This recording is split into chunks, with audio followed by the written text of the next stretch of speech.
Are we on? Yep. I think we're live. All right, ladies and gentlemen, anyone watching me, welcome to the first ever SCMP times one championship live. I'm your host, Nick Atkin. I've got my co-host, John Honko here. We're going to be interviewing 4 guests from one championship who are on the Inside the Matrix card, October 30, Singapore. Our first guest today is none other than Antonio the Spartan Caruso, who's just landed. He's flown from Florida, from the US. Antonio, how's everything going, mate? Yeah, so far, awesome, man. Even before leaving for the States, it was a great experience just to get out of my country in this period of time, to be traveling the world and doing a job that we do in such a period where people can't even leave their house. So great opportunity. And now over here in Singapore, getting ready for the biggest fight of my life. You know what I mean? A life-changing event. Which I'm super ready for, super excited for, and just can't wait to get out there. Can you just tell us a little bit about the drama you had at the airport? Because we spoke to you before we went live, but we were worried you may not make this interview because there's some stuff happened, didn't it? Yeah. Let me just tell you this: wherever I am, there's drama. Okay, that's always good. So I love my guns. I love my guns. I love shooting. So while I was in Florida, I got to do some pretty cool shooting in that over there. And I met my brother's also into his guns. And I bought some 50 cal empty shells for souvenirs from the guy. And he's like, no, they're cool, man. You'll be able to get those through. They're empty. I was like, okay, you sure? He's like, yeah. So I brought them with me. I got here, and the guy's like, oh, have you got something to declare? I was like, I got coffee in my bag. Well, what is it? And he's like, oh, have you got bullets? I was like, oh, yeah, I mean, empty shells. Like, why? He's like, oh, they're illegal. I was like, oh, illegal like that, empty shells? Like, yeah. So I was like, all right. So he took me to the office and gave me a warning. And I was like, oh, sorry, man. I didn't know. I bought them as a souvenir for myself and my brother. And he's like, no, these are highly illegal. You can't do that. And I was like, sorry, but I apologize. You know what I mean? I didn't realize that was the go. And yeah, and then so we just had to sit in the office and just wait for the paperwork. And then finally got out and made our way to the hotel. Hopefully you're not on some like watch list now. You know what I mean? What's a warning look like? Yeah, probably. I don't know. Might go down as most wanted maybe in Singapore. Yeah, Changi Airport. Have you been through there, John? I'm sure you have. They are pretty serious. You don't mess around in Changi. Yeah, while I was in the office, I looked up and I seen the list of prohibited things, and I was like, damn, you almost can't bring anything in. You know what I mean? Like cigarettes, no this, no that. I was like, man, am I allowed to bring my t-shirts in? Like these cool. You know what I mean? Well, let's get to business. You've flown over with Martin, I think, and Teal Tang from Sanford MMA. Ong has flown on a separate fight. Martin is fighting in and Ong La, both defending their titles. You're against Edward Falayang. Just preview this fight for us, man. That's a huge fight for you, a huge fight for him, I think, as well. Yeah, for both of us, it's a massive fight for both of us, and because he's a guy who's on his, at the tail end of his career. No disrespect to the guy, but you know what I mean. And I'm the guy who I'm at the start. Not the start, but the point of where I can really make a big run and a big career at it. So we're both at a crossroads here, and it's going to be great. And to me, I think it's the perfect scenario in this the Lion City, and it's the old Lion against the young Lion, and we're going to find out who's going to be the new Lion in the lightweight division. The last time I think I spoke with you was before Diamondback FC. That was a few years back, and you went in there. Yeah, you went in there. You had a great performance, man. And what differences do you see in yourself from that point to now? Was training over at Sanford.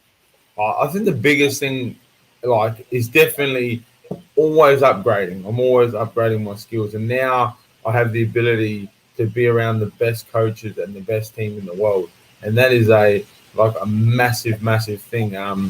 Because some people, they're gonna see this fight on paper, and they're gonna think, wow, like Edward's so much more experienced than Antonio. Like, is he ready for such a big fight? And for me, like for me, like I train every day with champions, with legends, with like some of the best guys in the world. So I've stood in front of some of the best guys in the world, and a guy like Edward is, I'm ready for that. I believe I'm ready for this challenge. I'm ready for a guy like this, and yeah, in terms of what's really different about from me from obviously that fight at Diamondback is, here, you know what I mean, like.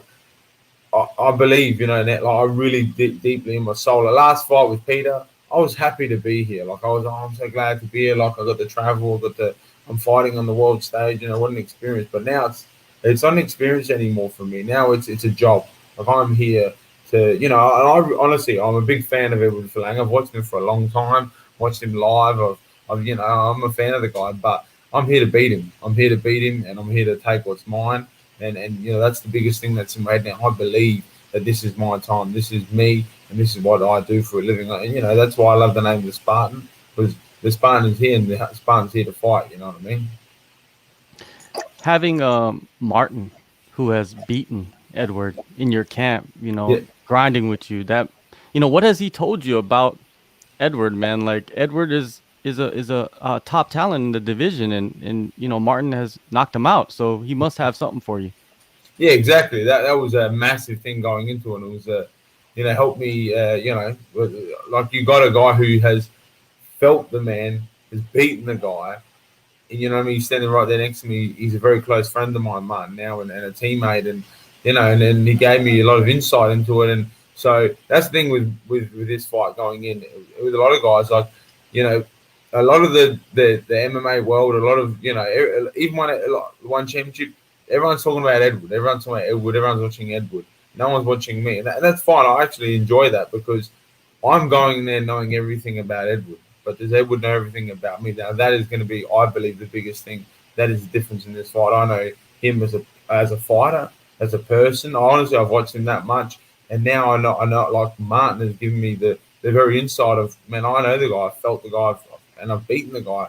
You know what I mean? So going into this fight, I have way more data on this guy than he has. I mean, and, data's data.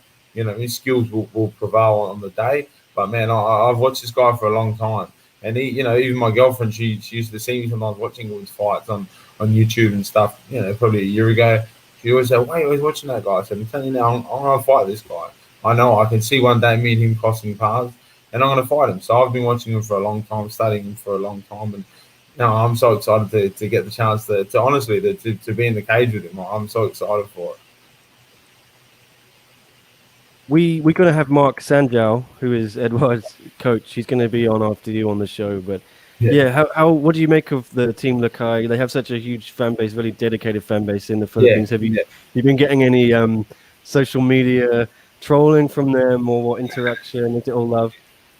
Not really. I mean, I had a few Filipinos message me, and they were just nice, very nice thing. I got to say, I went to Manila to watch Martin fight, and I got to say, honestly, the Philippine fans, they are some of the best fans in the world. Like, I was so taken back, like by them. I was like, wow, these people, like, they get so involved, and they love the sport, and they love all the fighters. They're not just there for one. Like, they're there for the Filipinos 100%, but they get around every fighter from every country. They're really supportive. The crowd gets into the fights. They cheer. And also they're very knowledgeable of the MMA game itself. And, they sit and I remember watching the fights in Manila, and it was very quiet in the stadium when the fights were on, because they're watching. They want to see the fight. And I was impressed with the fans. And honestly, I was impressed with the Philippines. And in terms of Team Lakay, man, I'll tell you one thing. Like I said, I'm going there to win, and I'm going in there to beat this guy. But I've always been a big fan of Team Lakay, and even after this fight, and hopefully after COVID, I'd love to make my way to Team Lakay, and I'd love to just even be there for a week and train with them and see where they're from. I really appreciate what they've done for the sport. I appreciate what they're warrior spirit, and I love that warrior spirit. And that's why I've always watched that team and enjoyed them. I love their fights. I love their attitude. I love everything they do. And I admire people like that. And they're the guys that I want to fight.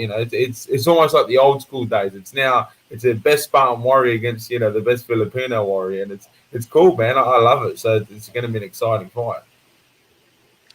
Yeah, and if you do win, what do you think Is this Edward? You mentioned, he's getting he's like the older lion, you're the younger lion. Do you think it's time for him to maybe think about like hanging him up? If you get this win, can he still compete at the top of that division? Or if you go out there and really make a statement? I mean, at the end of the day, man, it's a personal thing as a fighter. Like, it's one thing that I've learned as a fighter, because you watch a lot of guys and people always say, oh, why doesn't he hang it up? Why doesn't he give it up? But man, a lot of people don't understand us fighters. You know what I mean? Like, some guys literally, they just love to have a scrap. Like, some guys just, hey man, if you're not going to pay me to be in the cage, I'll just go down to the local bar and find someone to have a bit of a. Some people, it's honestly it is, and I know it's a crazy thing to hear, but like you see guys like Fedor and people just they always say to me, why is he still going, man? He's embarrassing himself. You know what I mean? Like, or you know what I mean? He's out of shape. Look at him. And I just say to these people, I'm like, you don't understand fighters, man. Like, some guys, they just literally love to fight. That is what gets them out of bed. That's what keeps them motivated. So I can't call what Edward Falang does with his career. You know what I mean? I'd find that disrespectful to say he should retire. He should do. Hey man, he does what he's going to do, and his team and the people around him will advise him, and Chatru would advise him whether he's still able to compete for one championship is up to one championship and Edward. But in terms of what he should do with his career, the guy's he's a living legend, and he can he could retire today, he could retire tomorrow, and still go down as a living legend. So it's up to him, man, and then you know what I mean. And I wish him all the best, for the future. Usually you have your brothers or your brother, the famous one, the one that has the show and everything. He's awesome, man. And he's usually there at your fights, man. What is it going to be like not having him there? You know what, man, to tell you the truth, I was speaking with Martin and stuff coming over here, and I was like, in a way, like I like for me, honestly, like I love like my family, my name, my heritage is everything to me. And that's why, my last fight, I took my brothers into the corner, and a lot of people said to me, "Oh, why did you do that for? That was a mistake." And I went in wholeheartedly knowing that it's probably not a good idea, but I believed in my heart that I was on the biggest stage of them all in the world, and like we finally made it. And I wouldn't go in with anyone else but my brothers. And call me stupid, call me old school, but man, I was like, no, I want to take my brothers with me. And even my brothers are like, "You sure, man? Like, you sure you want to take us?" And I was like, "Look, man, I like I said, I probably shouldn't, but I want you to be there. I want you to feel what I'm feeling." And unfortunately, and because at the end of the day, it doesn't matter who's in your corner or not. You're in there to fight and win. It's not up to anyone else. And unfortunately, we didn't get the result. But in terms of this fight, no, honestly, I'm actually sort of in a way excited that no one's allowed to be here. It's just me, my coaches, my fight team, and we are 100% focused on nothing but this fight. When sometimes like when you have such a big following behind you, and I've had it my whole career, and that's what I tell any young fighter. When you got such a big following behind you, it's very hard to, people fly. Oh, well, let's catch up. Come on, let's get a coffee. I just landed. Let's meet up. And you're meeting about 10 people, every day, and you're sort of like, oh man, I should really be in my room resting, but you feel bad because you're like, oh, you flew over here. I should really. So it's exhausting sometimes. But this time, I've got no one to see, no one but myself and my team, and so I'm like, this is and if if it feels better this way, that will be the future. I mean, people can come over, but I'm going to tell them like, hey, till after that fight, do not contact me. Do not, you can contact me, but do not expect to see me. Do not expect to. Because we're here for a job now, and that, like I said, it's a mindset thing. But before, I was just happy to be here, and I wanted to help. I wanted to bring people into the experience with me. But now I've realized that it's my time, it's my experience, it's my fight, it's my day, it's my week, and I'm the guy that needs to shut all this off. So I'm excited to honestly to be out here by myself and just with my team. So yeah, we'll see. But yeah, unfortunately my brothers aren't here, so that does suck. I do love my brothers, so shout out to both of them. Love definitely. You're coming off your first loss. Did it take some time for you to get over that loss, or were you over it instantly? You moved forward? Yeah, like you know what I mean. Don't get me wrong, it hurt, but like probably a good day or two. I was like, oh, man, you know what I mean. It hurt, man. But the one thing, like I was saying to my family and the people around me in my circle is, I'm lucky that it happened when I was 28 years old and I'd fought 7 fights. Because honestly, I believe if I lost in my earlier career, I could see myself as being like, I don't want to do this anymore. You know what I mean? Like, this sucks. But now that I'm an older, mature, I'm a man. You know what I mean? I was like, it's a job. You know what I mean? Some days you guys rock up to work, and sometimes the computer ain't turning on.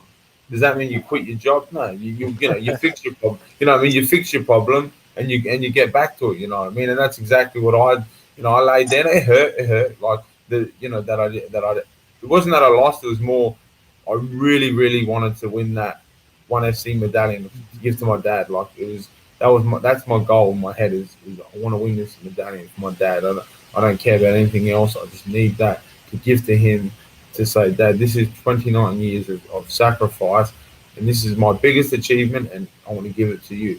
And that's what hurt the most to me that I couldn't do that.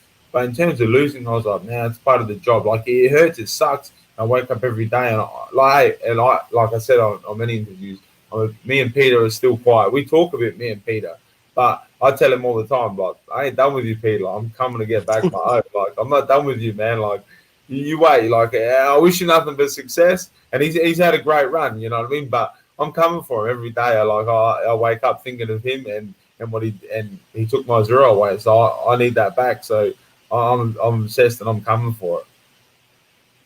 Well, yeah, this is live. We do encourage people to ask questions. We got a fan question here, so I'm going to bring it up on screen. Obviously, this is very experimental. It's the first time we've done this show, so please, anyone watching, if you want to ask, just type a comment in the YouTube or the Facebook. And remember, smash a like and a subscribe. This one from Sepulot, one of our loyal viewers, saying, "What type of fights for you? Do you do it for the love of the scrap or more for the martial arts technical side?" Sorry, say that again. What type of fighter are you? Yeah.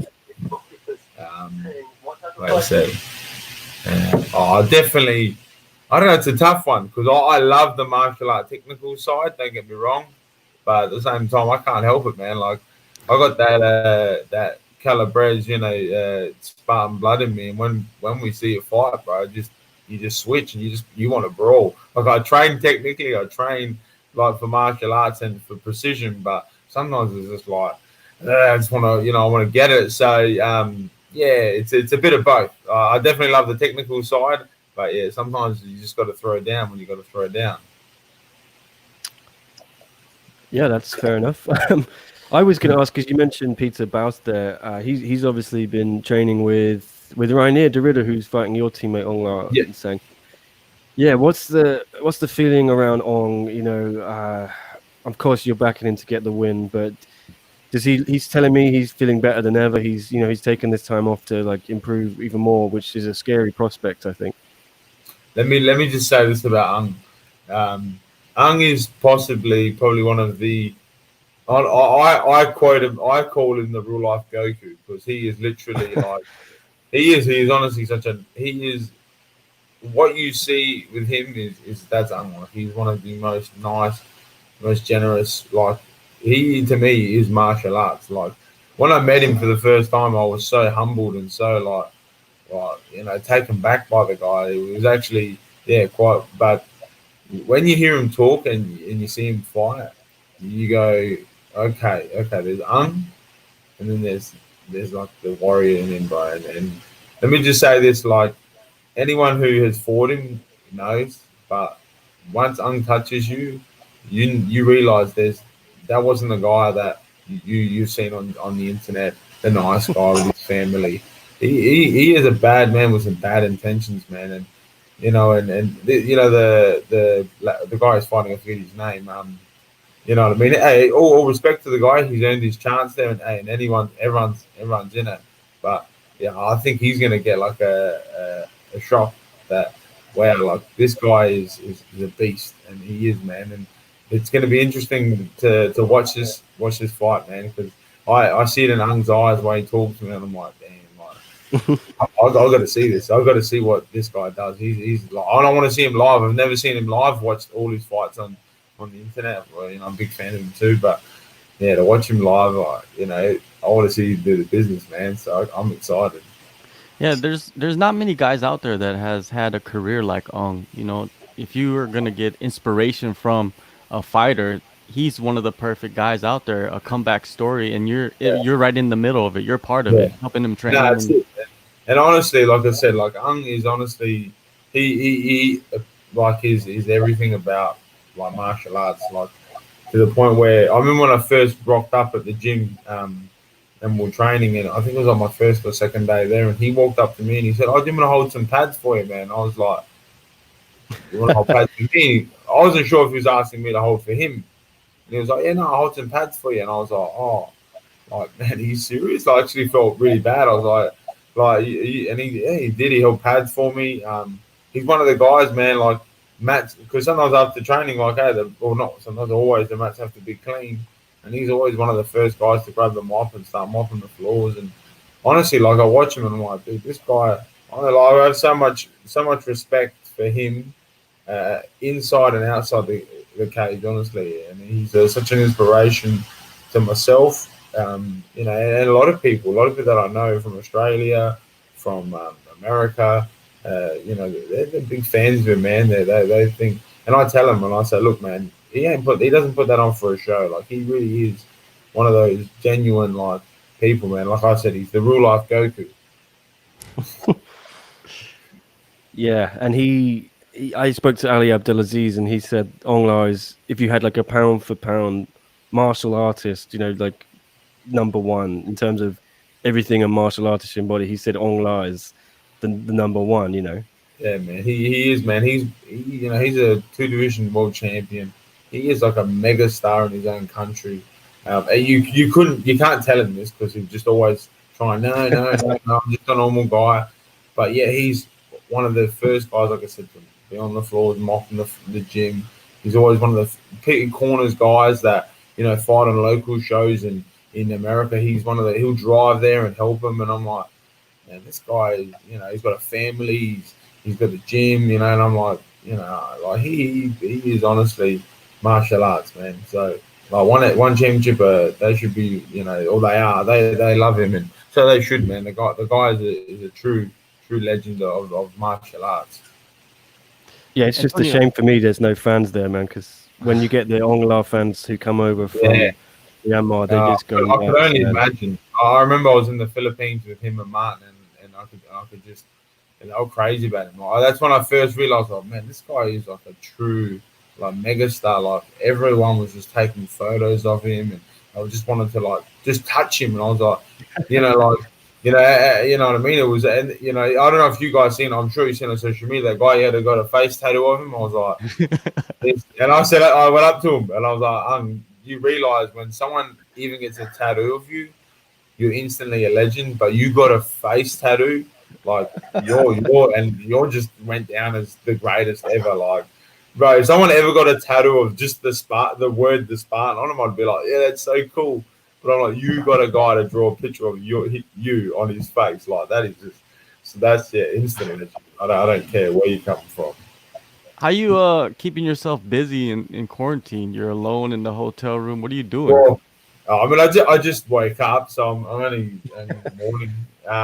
And so really at the moment, nothing. I just got up. I'll probably train after this, get a bit of a sweat on, move around, and then man, just I'm trying to set up some my Chromecast, so that should take me about another 6 hours because I'm not very good.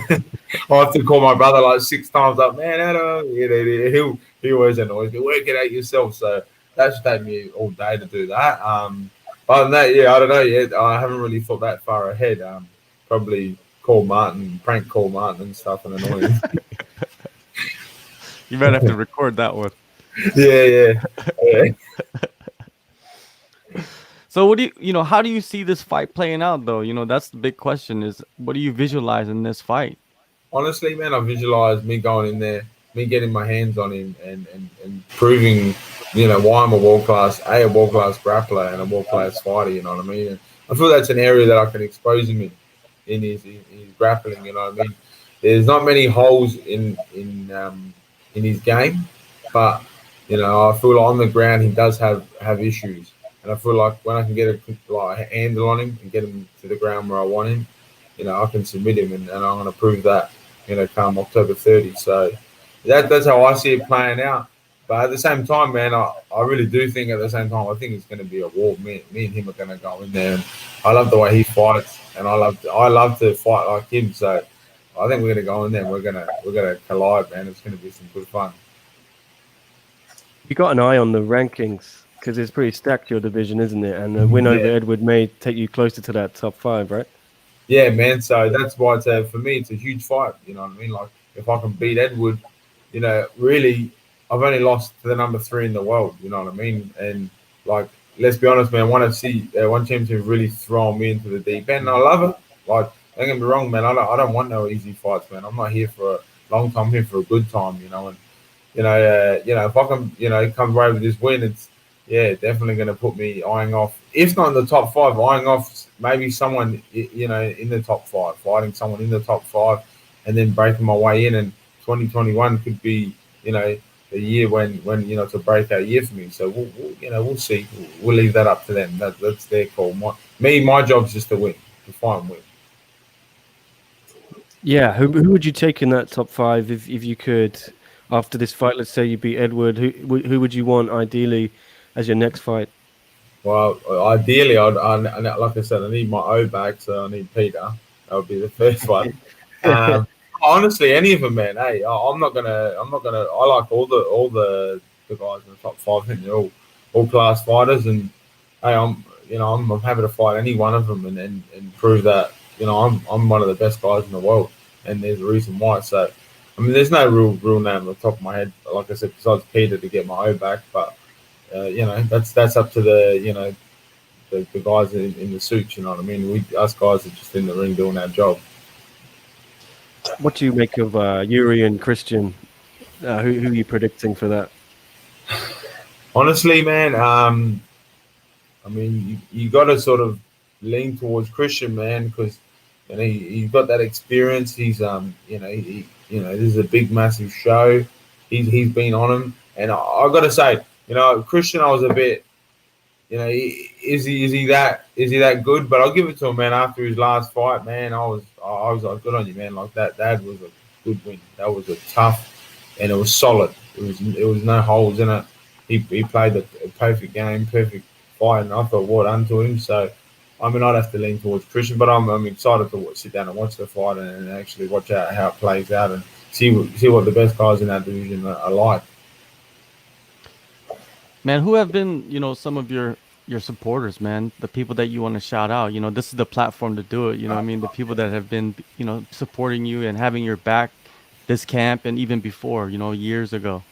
Yeah, man. Like, honestly, it's a tough one with them because it's just the list just goes on and on.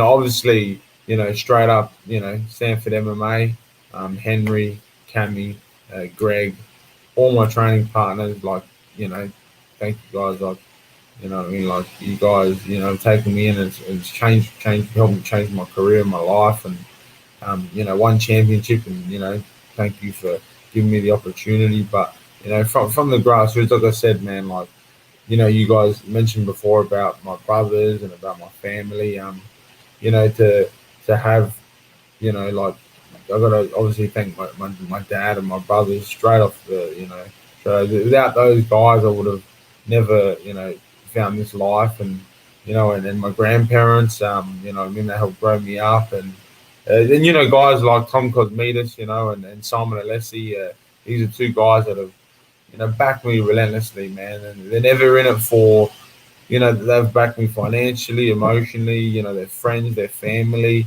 and they've never backed me because of, we want to, like our brand, we don't care if no one buys anything off us because of sponsoring you. We sponsor you because we want to see you achieve your goals. And especially a guy like Tom Cosmides, who messaged me a bit earlier, he's been there. Like I always said this one, and it's true. Like, he believed in me before I believed in me. He was the guy that was always saying to me, "You can make a career out of this, Tony. You're the guy. You could go to the top level." And I was always like, "No, man." Like, that's when my brother was still fighting, and I was just sort of just helping him train. I was more of a training partner. I was like, "No, man, not for me. I could never fight. Be an MMA fighter." And, and here I am today. And like I always say to him, man, like, honestly, dude, like, if it wasn't for you and your belief, like I probably wouldn't have got that belief. So guys like that, and you know, all my sponsors this fight, like I got to say, I'm massively humbled. The amount of support I got from guys from businesses back home, and you know, is crazy, and especially in a time like this in terms of COVID-19. You know, like me and my brother Diego, he manages me, helps me. He was like, man, I don't know if we're going to get many sponsors. It's going to be hard. I said, yeah, at the end of the day, we just, man, the amount of like people coming to me going, we want to get on board. We want to help you. Like, you know, that I've got to say, it's one thing that was really cool about this fight. Like a lot of guys coming to me saying, I'm happy to watch you chase your dream while, you know, like guys, like I said, man, like once again, Tom, you know, he rang me when I was flying over here and he said to me, because, you know, it happened so fast, the fight flying to America. It was quite a stressful time, I'm not going to lie, mentally, because I booked my flight literally at like 10 p.m. and flew the next day at 6 o'clock, 6 in the morning. And I had to pack my bags, get ready, you know what I mean, to change my life, like literally to go. And you know, that night I couldn't, I struggled to sleep. I was so panicked because I was like, I'm going to get on this flight. Then I started thinking about this COVID-19, what's going on. You know what I mean? Your head's panicking. You don't know what's going on. You don't know what's going to happen tomorrow. And, you know, and you know, he rang me while I was sitting in Sydney Airport. And he said, Tony, he said, you got to sit back for a minute, man, and just realize what you're doing with your life. He goes, man, you're a kid from little old Salisbury, Adelaide, man. It's true. And I always say it. You know, I'm a kid from Salisbury who, you know, I remember when I was in year 12 and I was in a tourism class, and they said, "Oh, who's been on a plane before?" And I was one of the only kids in the room who didn't put my hand up, and you know, so everyone sort of like looked at me and laughed, like, as if you never been on a plane before. And I was like, "No, like, why would I go on a plane for?" And now I'm lucky enough, man. I'm traveled the world. You know, I mean, I flew to America. On the way, I flew to Japan. Now I'm in Singapore. Most people can't even leave their house, and you know, you got to step back sometimes and really look at it from the outside and be like, man, like I'm seeing the world when the world's not allowed to even leave their own. Some people actually aren't allowed to leave their homes at the moment, and so it's very humbling. It's very you know, it's an amazing feeling. So you know, there's so many people around me that have made this happen. You know, guys like, you know, the Majika brothers. You know what I mean? I got to shout them. They are. You know, they've helped me so much in my designs, my music, like, and they're best friends from since I was 5 years old. All like family, friends, you know, all my family, my uncles, my cousins, and yeah, just everyone, like all my sponsors. Like I said, there's a big list. It's going to be hard to name every. I have to get it. We'll have to get the paper out and do, you know, read off the list. You know what I mean? But all of them know who they are, and you know what I mean. I talk to them individually. Well, I don't like to do big posts where you thank someone, so because you're always going to forget someone. You know, you are. And I like to individually talk. I call these people. I want to talk to you and tell you face to face. Like, you know, if I can face to face, if not over the phone, that, you know, how thankful I am for you. I don't want to just send a little, thank you message. I like to talk to you. And on top of that, guys like yourselves, boys, like, without trying to sound like a sucker, guys like you, man, like you guys, no, but you help put people like us on the map. You do. Like, because it's not guys like you spending your time to do what you guys do, we're not going to get recognized. So, you know, we got to be thankful for guys like yourself. Like I said, you know, one championship. We've got to be thankful for a lot of things. And, you know, the list goes on and on. Like, people forget these things. But, hey, if it wasn't for guys, the work you guys put in, put us on the map, you know, it would be hard for us to get recognized. So, yeah, there's a lot of people to thank. Well, no. Yeah, man, thanks for coming on the show. We got our next guest, Mark Sangiao, who is the coach of Edward, obviously. He's lined up. I don't know if you just want to say hey to him quickly. I know it's all respect between you guys. We'll bring Mark in quickly, yeah. Hey, we got Mark Sangiao. Thanks for joining us, mate. Antonio's here. We've just been chatting to Antonio. Hello, good morning. Morning, Antonio. Good morning. Good to see you. Good to see you as well. Yes. Yeah, we can't wait for this fight. Antonio's just been telling us it's going to be a huge fight. Yeah, what have you got to say to Mark? I know it's all respect between you guys, though. I've only got one thing to say to him. Summer Did I get that wrong? Did I get that good? Yeah. Salamat. Salamat. Thank you. Salamat. Yeah, no. That's all I know. That's the only one word I got. So, yeah, all right. That's a nice word. Yeah. Well, yeah. Look, we're gonna get Mark's thoughts now. So yeah, Antonio, look, we really appreciate you joining us on the show, and good luck for the fight. It's gonna be awesome. Can't wait to see it, bro. Thanks, boys. I can't wait for it. All right, and all the best, guys. Thank you very much. Thank you, sir. All right, we got Mark Sangiao here, the one and only Team Lakay coach. We just had Antonio, yeah, as we see, and he's fighting your guy Edward Flying. But first, yeah, Mark, how's everything going? You're on with Nick and John, my co-host. Just yeah, great to see you again. Hello, good morning, guys, and thank you for inviting me here. And yes, we're excited again for the October 30th event. Um, this will be a huge fight for. Oh, we lost Mark briefly. Oh, there it goes. Hello, hello. Yeah. Hello, we got you. All right, I'm sorry for that. No Yeah, worries. it's very important for Edward's fight again, for them to be on top. And yeah, Yeah. we prepared, Edward prepared for this. For how many months? We're off for like 7 months, so we prepared for 7 months for this fight. Yeah, you got the new gym, right? It opened up a few months ago, I think. I spoke to a couple of your guys. How is everything going over there in Baguio City?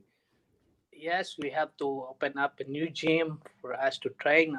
It's a good gym for we have to level up since we have a small gym before, and yeah, for the development also of the skill of and the facilities of our gym for us to prepare for big fights like one championship. And you've got a bunch of the other Lakay guys with you in Singapore. Has anyone flown over from Philippines to help corner Edward? Yeah, we have the next batch. They just arrived last night for the next batch, but of course the one championship is very strict. They have to allow only one corner. Even I think the Singapore government is very strict. They only allowed one corner for each athlete. So, but we have athletes in line, but for now we're focusing on Edward's fight on the 30th. How has Edward been looking, in training camp? You said 7 months. That's a long time to prepare for a fight. Actually, 7 months because we're not allowed to go Yeah. out. Yeah.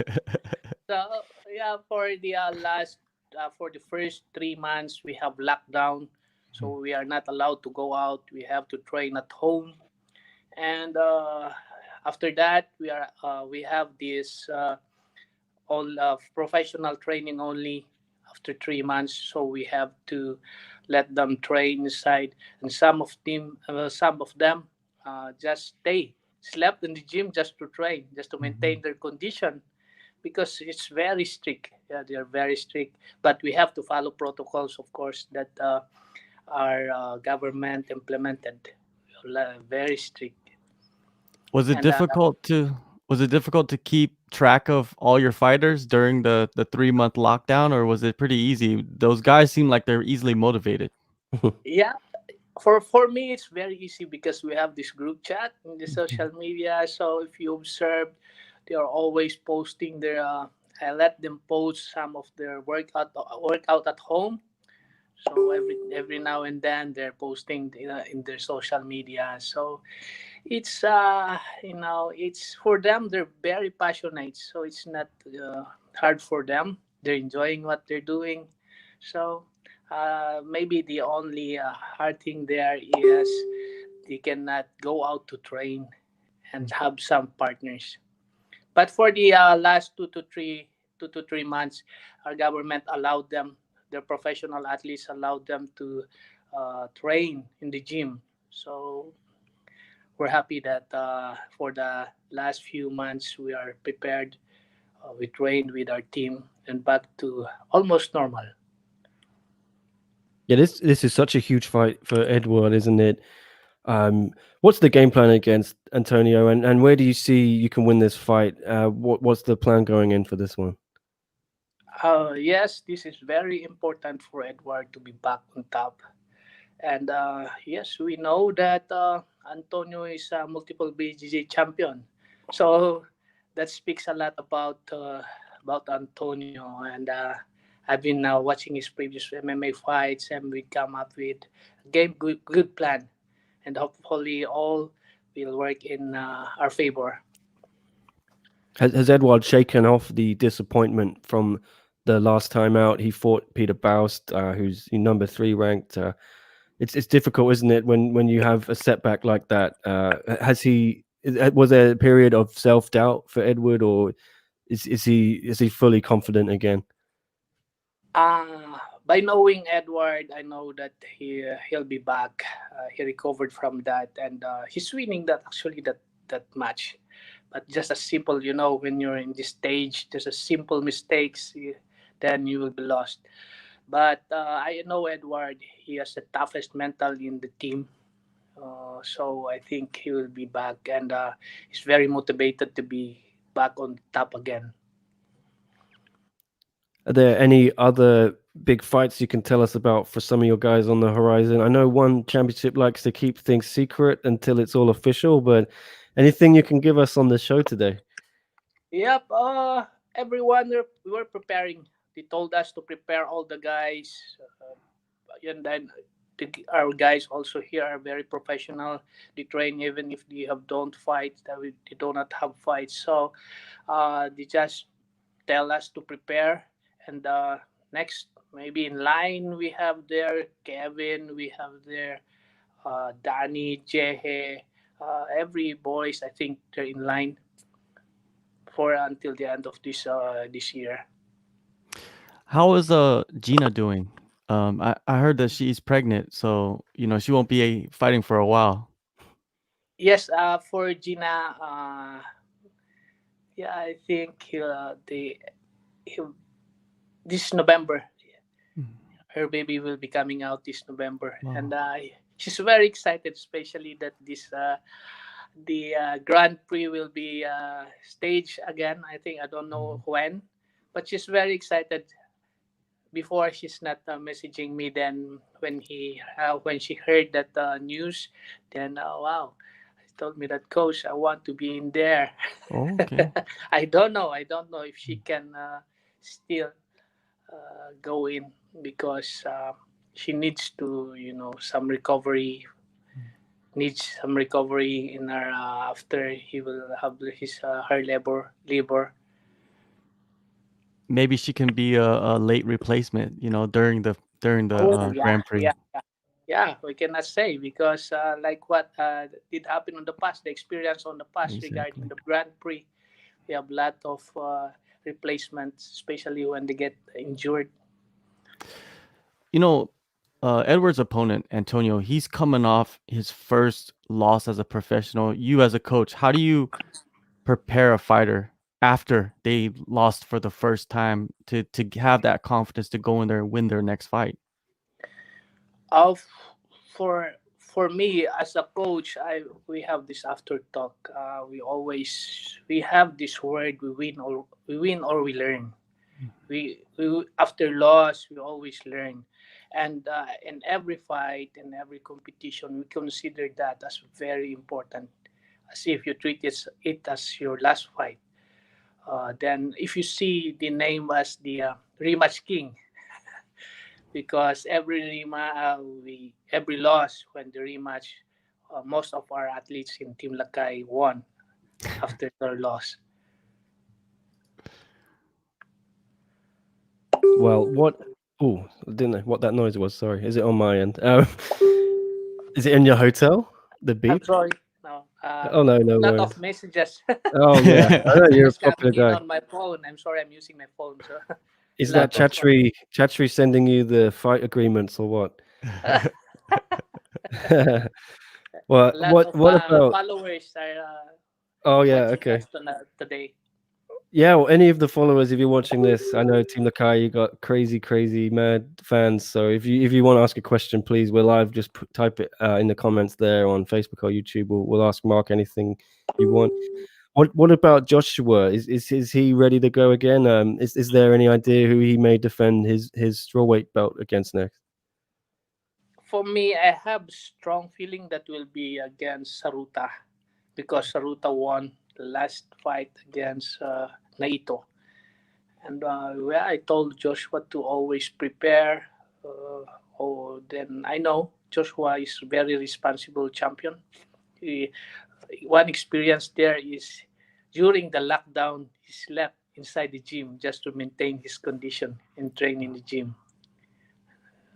Then, Yeah, yep. Joshua is so dedicated. I know. I think he's probably one of the best pound for pound in that division across the world, right? Yes, yes, absolutely. Yeah. Well, do you think this is something I've been thinking about after talking to Reese McLaren? That there seems to be a bit of a hold up with the DJ and Moraes fight for that flyweight belt, and Reese is open to some kind of little Grand Prix to maybe get an interim belt going or keep that division running. Is that something Danny would be interested in doing? Yep, I saw that Reese McLaren is interested to fight some of the Team Lakay athletes like Danny Kingad and Jay Takyo. And yeah, I saw Reese last fight and impressive. His striking developed and yeah, maybe that's why he want to test skill again if he improves or not. But as you said, the team is always ready. What about Lito though? Because no one wants to take on Lito. He's like the boogeyman of the division. I think he's coming up so fast, and we know he's going to maybe fight Joshua one day. But Yes, Lito is very explosive. If you can see, very explosive, and all his fights were wow, impressive. Very good fight, knockout, submission, name it. Then he's ready to show you a good fight. That's how Lito. Then every time I saw his training, yes, he's very motivated. He's on fire during his training. have you got any idea from one when they may be able to put shows on safely again in Manila? Because we know they love to go to the Mall of Asia Arena. I've been there a couple of times for some shows, and the fans love it. It's always packed. The roof comes off the stadium. The noise is great. I miss being there. I'm sure your team do as well. Yes, even us were very excited to that one will be back in Manila. You saw how the fans in Manila reacted on fights, and they're very supportive also in the Filipino athletes. And I think very soon, maybe they're just maybe have communication with the games and amusement board on how to they will run the event in Manila. But I think it's very soon because just observing Manila, it's going back almost to the normal, going back to the normal.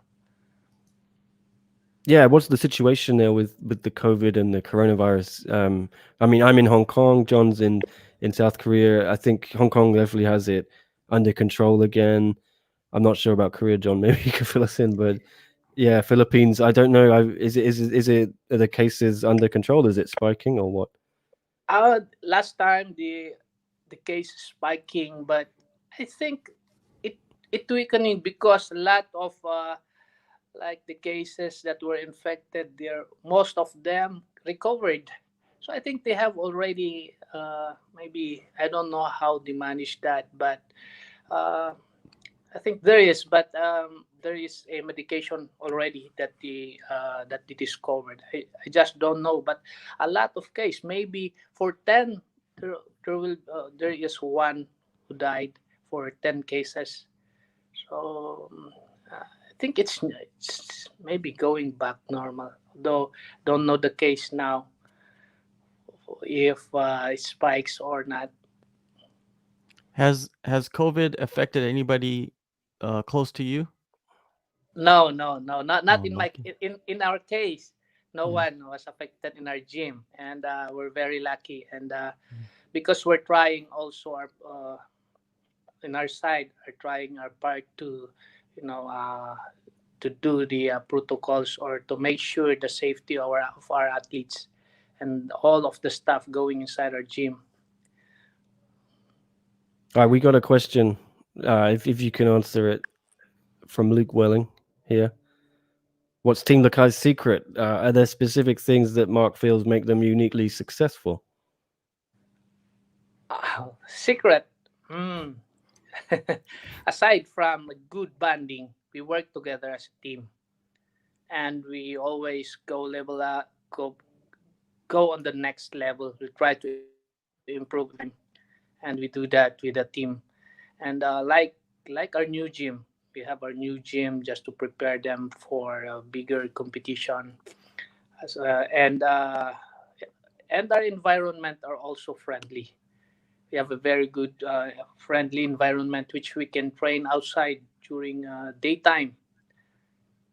That's because in Cordillera, the northern part of the Philippines, we have a good environment. It's cool, so you can train during daytime even if we outside the gym. So we can run uphill the mountain at night. We train at the gym, and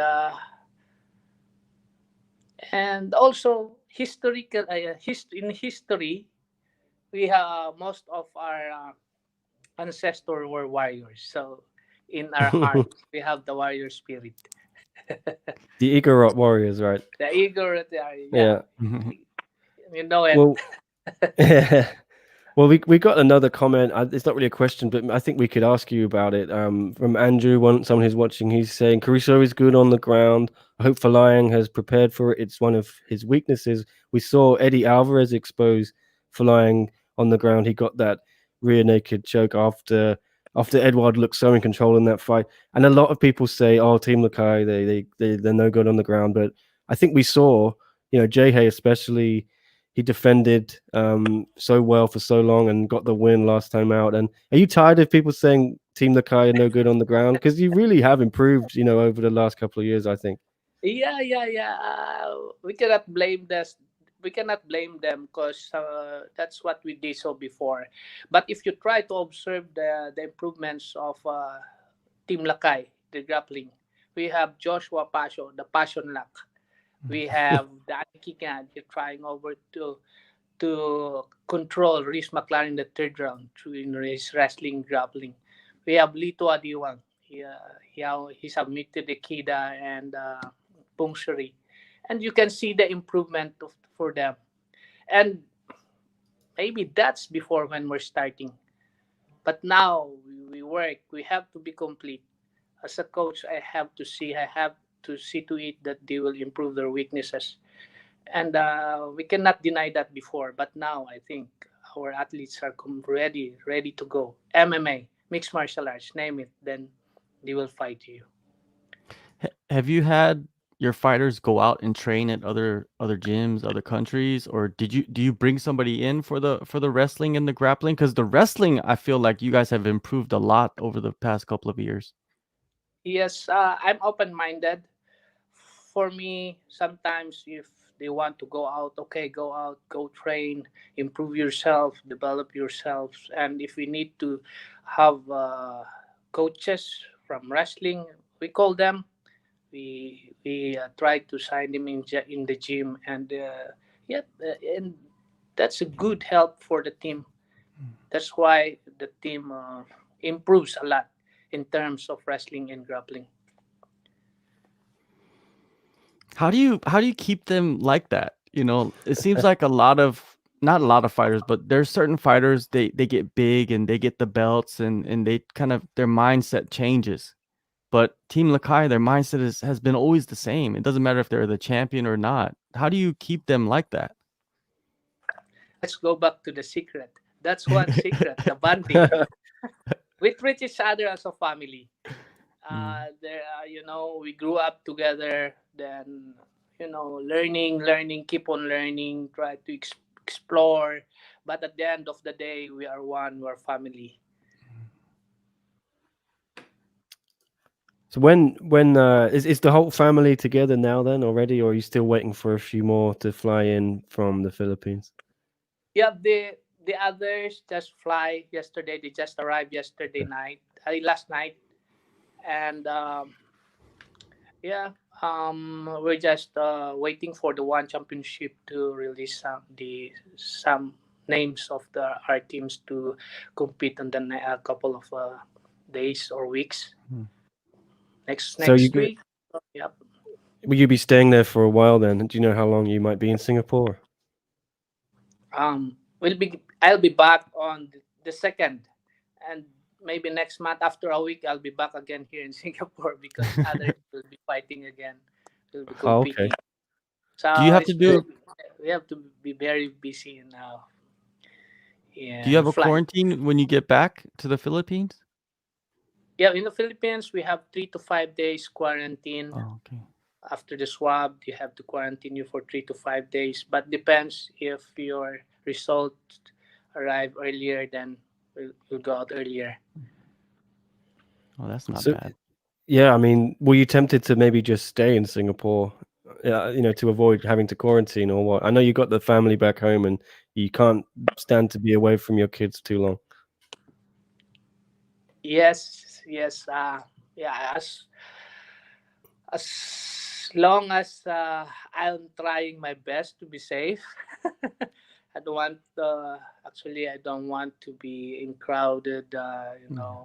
being crowd, but sometimes you can't avoid because we have to go out. I have many staff for people to take care when I go back, maybe for 3 days, then back again, just to make sure that all will be fine. And I heard it's difficult with the coaching in terms of at the hotel. You can only have one-on-one coaching sessions. Sorry, I just hit the mic. Um, you have to go down and it's just you and the fighter on the mats, and it's a difficult adjustment to make for some of the fighters. But do you think it's going to affect your guys, or are they fine with that setup, just one-on-one? Yeah, it's an adjustment, but for me, it's not hard.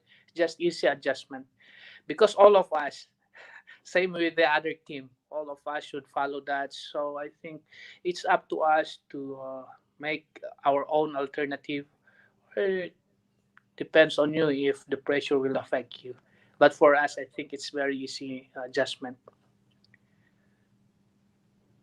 Well, look, it's going to be an awesome fight. I can't wait to see it. Edward flying against Antonio the Spartan Caruso. What can the people expect? Are you the first fight on the card? I can't remember whether you're second above after Ritu Fogat. Oh yeah, just look at the card, but I don't know if for the first we don't have yet the schedule I'm gonna for bring the that up on screen here. yeah, we I don't think you're have the the second bout. Okay. yeah. Yeah. Well, what can the people expect? I'm expecting a good fight. Obviously Antonio might want to take it down to the ground, but is Edward going to be able to keep it on the feet? Yes, for sure. Antonio will try to pressure him to go out to to control and go on his advantage. But we prepare for that. Edward gonna do the right can. If Antonio cannot do that, we will be standing up. You have to bang each other. Then depends. But as I told Edward, this is one of your very important to you because this will lead you again on top. So just watch out. This will be a good fight. Yeah, I know you don't want to look too far ahead, but what would a win here in Singapore inside the Matrix, what does that do for Edward? Does that get him back on path to the title again, or what? What's the next step if he gets this win? I know you don't want to look too far ahead. Yeah, this will lead again Edward to be on the top again.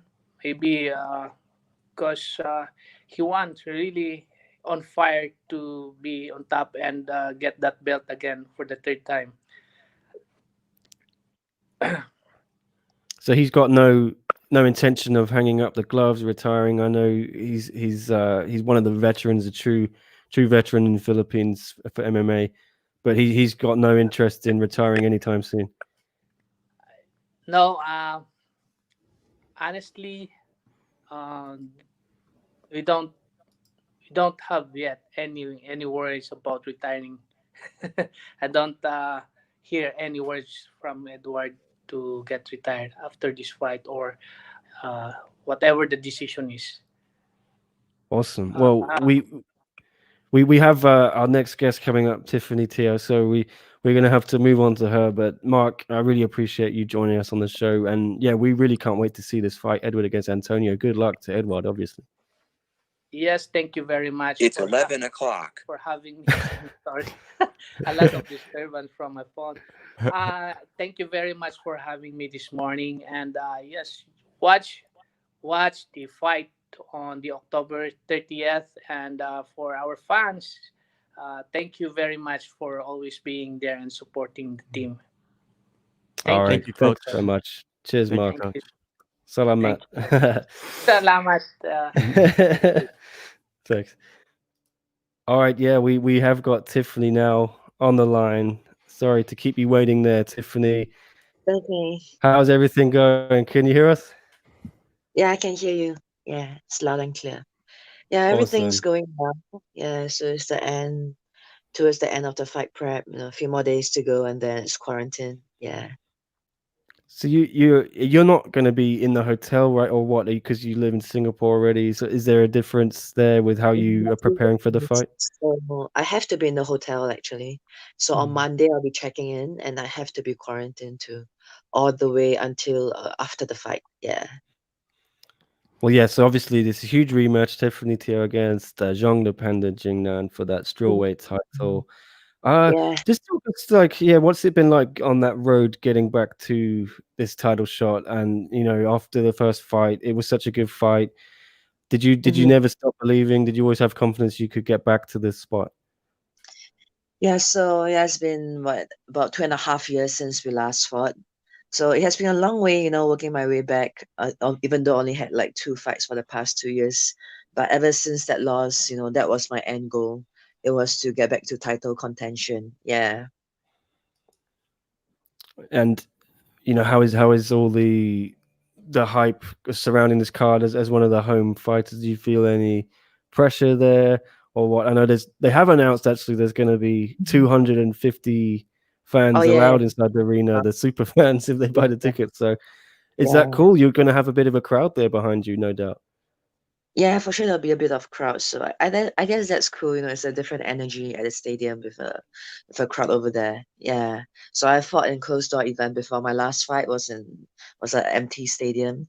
The first fight ever with empty stadium indoor state at Singapore indoor. So this time round should be interesting to have a little bit of crowd to experience how it's like. Yeah, but it's not gonna be like additional pressure on me or like make me more stressed out.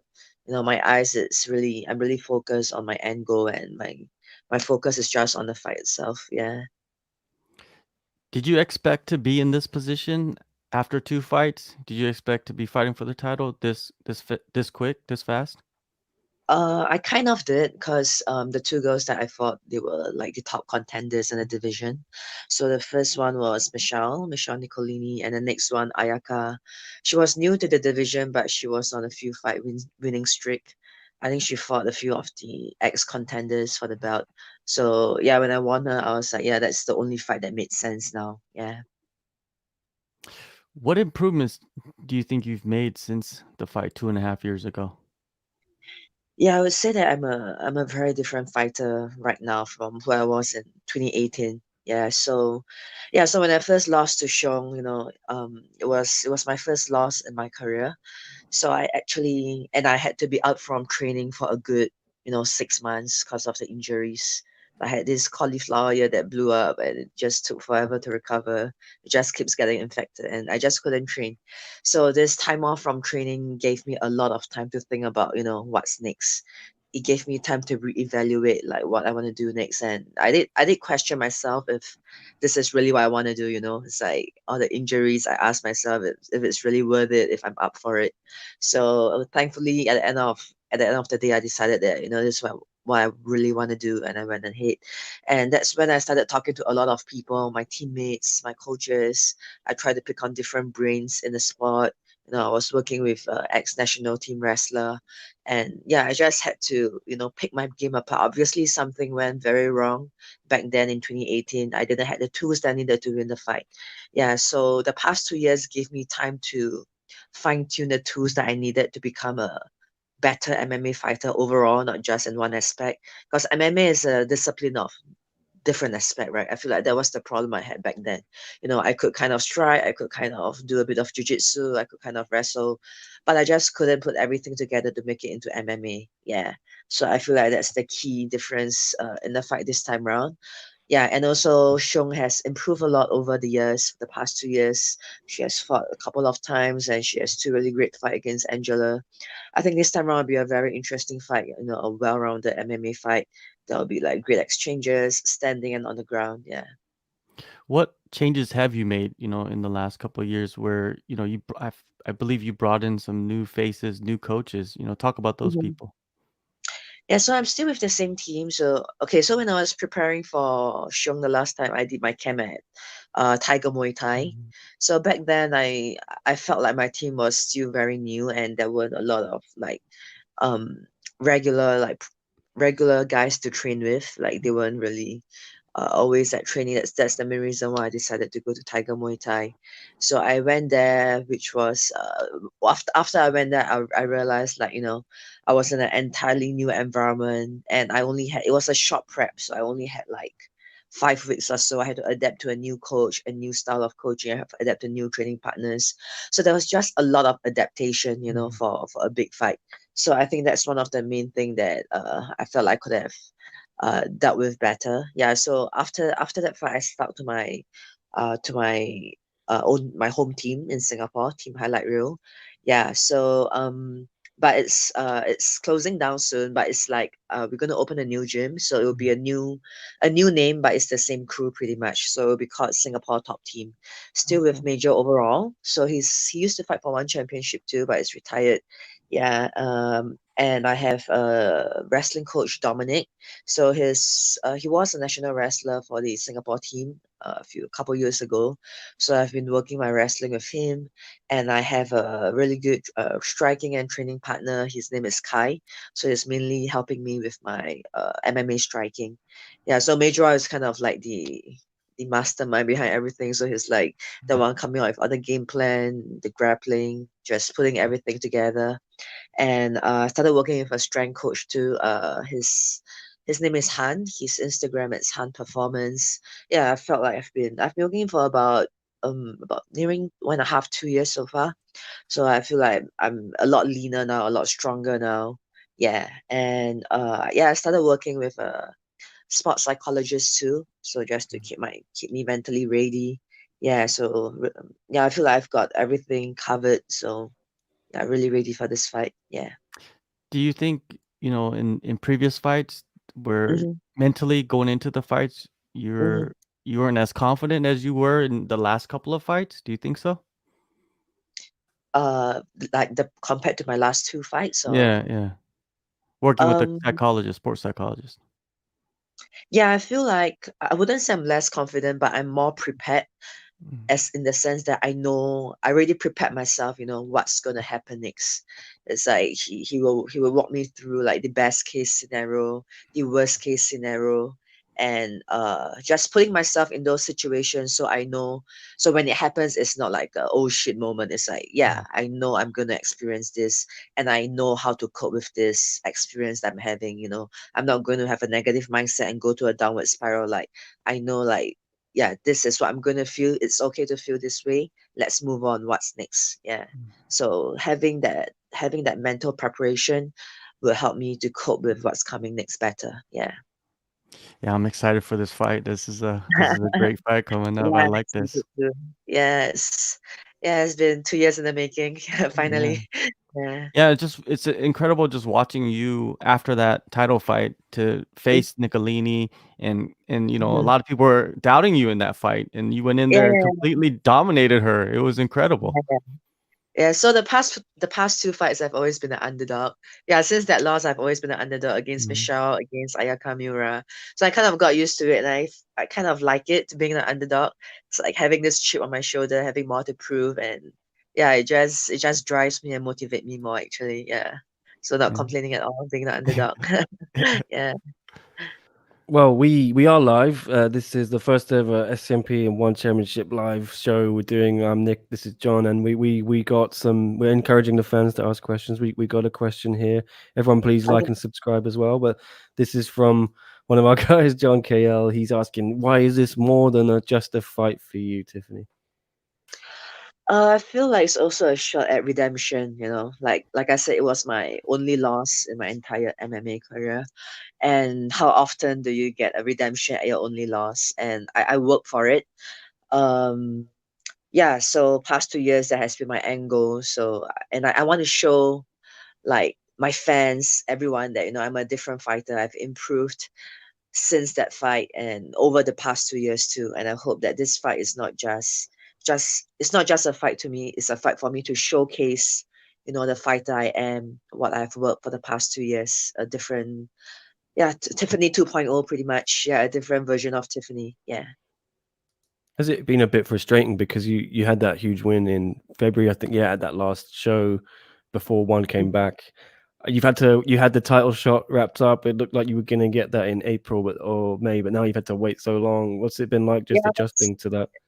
yeah, I was a little bit bummed out, but at the same time, I knew that, that's the only fight that's going to happen. So I just kept my eyes on the target and I just focused on the fight because, I mean, that's the only fight to get ready for. So it doesn't matter when it is. I know that it's going to happen. So I just kept training even though the fight wasn't confirmed. Yeah. When Singapore was locked down, what was your training like? Was it very isolated in your home, or did you get to go outside? What was going on? Yeah, it was really different. So we had this lockdown and we all had to stay home. All the gyms were closed, and I had to train differently. Yeah, so what I did was I started doing online training with my coach. So that was quite interesting, but that was like the best thing that we could do out of this situation that we were in. So what happened was I mainly worked with Kai during we call it the circuit breaker in Singapore. Yeah, so it's the same as lockdown pretty much. So Kai would tell me like the things that he would like me to work on, like let's say footwork. So there'll be like specific techniques of like footwork that he want me to work on. So he will like just video down, the things that I can drill on my own. Yeah, and then I'll drill on my own. So I'll video down my drills or like whatever specific technique that he's making me do, and I'll send it over to him, and he'll review it and give me feedbacks. So it was quite a tedious process, but we just had to work with what we had at that point in time. Yeah. So there was just a lot of shadow boxing and like just body weight training. I had some kettlebells and yeah, just trying to stay active during the lockdown. Yeah. Back to basics. Yeah, back to basics pretty much. Yeah. Well, we Yeah. have So another fan question if you're happy to take it, Tiffany, from One Championship UK. They keep an eye on the women's scene in one, and they're asking, how would you like to win this fight, TKO or submission? Yeah, so if you can have your ideal finish, what would it be?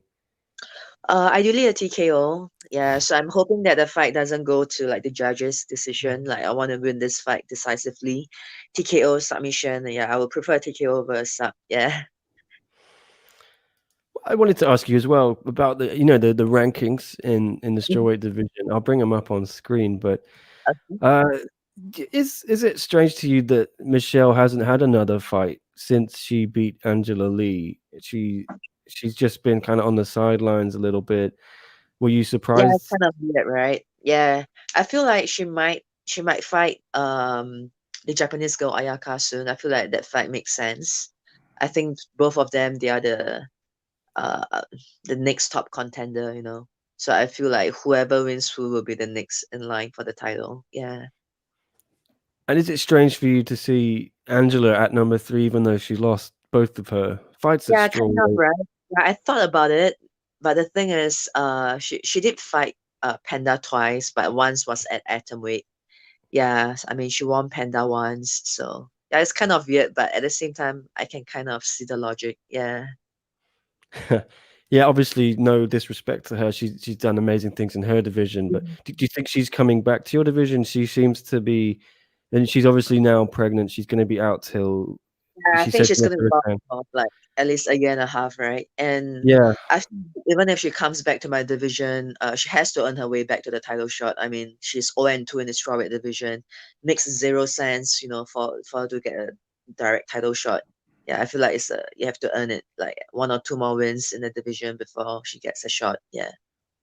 yeah, and she's going to be fighting atomweight next because she's going to have to fight the winner Yeah, of just the atomweight Grand Prix. So, do yeah. you feel it's fair for her to still be in those rankings if she's not going to fight in strawweight till maybe 2022? Mm, yeah, that's a very good point. I haven't thought about it that way. Yeah. Yeah, so I guess with the current situation, everything is kind of on hold too. Mhm. Like, I'm sure they want to have like a next contender in line, but it's like, how do they make this fight happen? Like, how do they? Because Michelle is from Brazil and other fighters from other countries. How do they actually bring everyone together and like make the fight happen? So I guess it's a tricky situation that we are in now too. Definitely. I mean, are you thinking she's going to come back up, or do you think she's going to stay in atomweight? I think I've heard news that she has plans to come back. She still wants to be like the double champ, but it's just that it will be a tougher journey for her now that she's 0-2 in the strawweight division. Yeah. Did it annoy you at all when she got the title shot?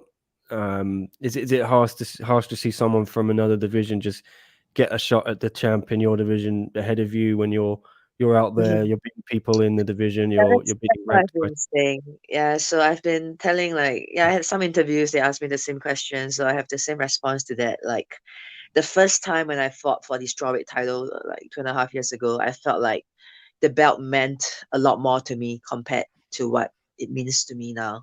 I feel like the value of the belt has been diluted over the years. Not just Angela, like even the two girls who defended the belt, Samara Santos and I think Laura Bolling. Mhm. So I mean, they had undefeated record. Don't get me wrong, but it was their very first fight in one championship. They had zero fights in one championship in any division and they just came right into title contention.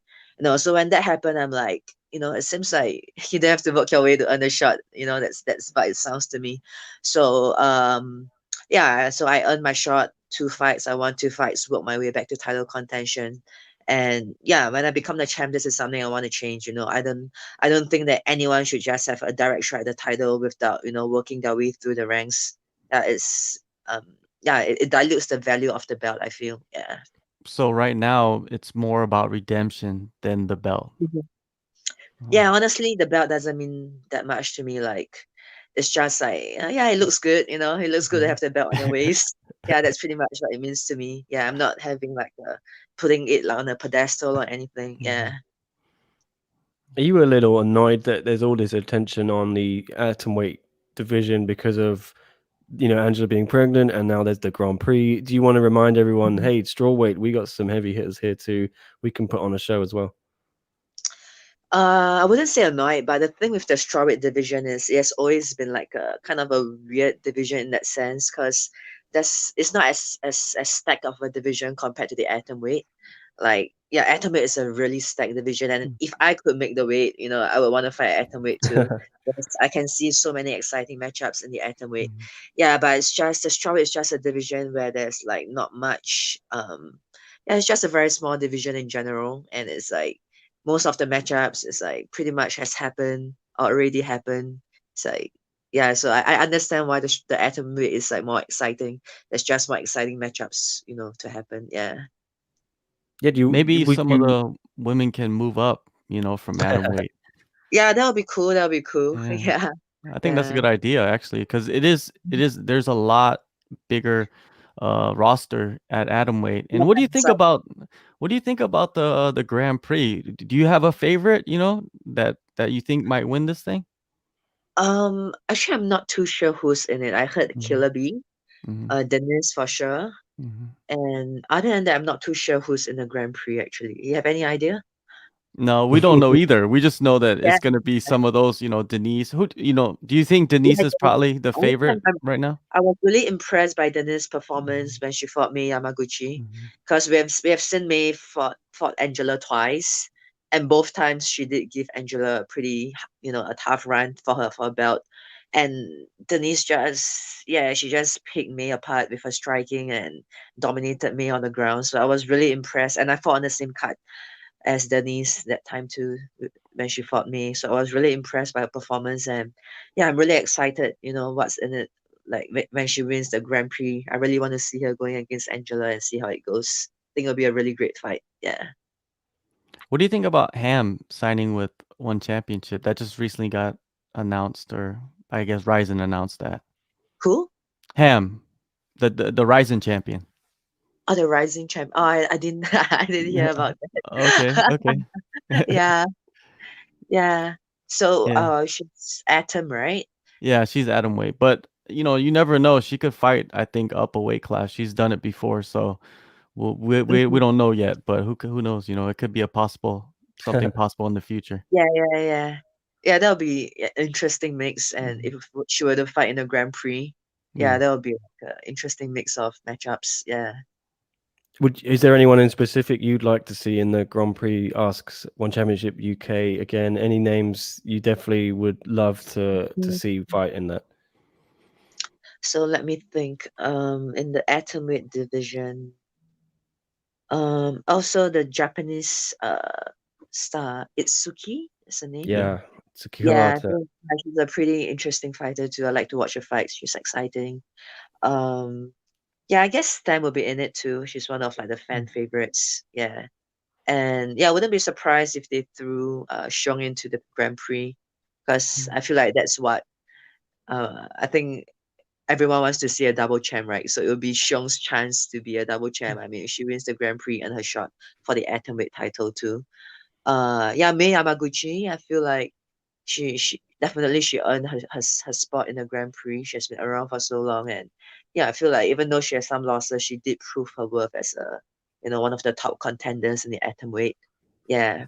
Mm, yeah, I think these are the few female fighters that I would love to see fighting in the Grand Prix. Yeah. I You make a great point right there.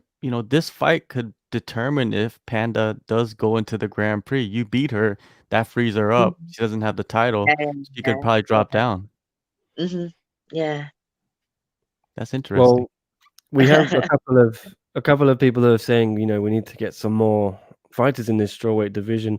Is that Yeah, that's what something? I've been If trying to you say. if you asked Chatri More for this, female have you said, fighters. "Hey, sign some people so we could have a Grand Prix or something"? Yeah, I did voice out, like, we need more fighters to the matchmakers, that yeah, we need more girls in this division to fight, to make more fights happen, make it more exciting.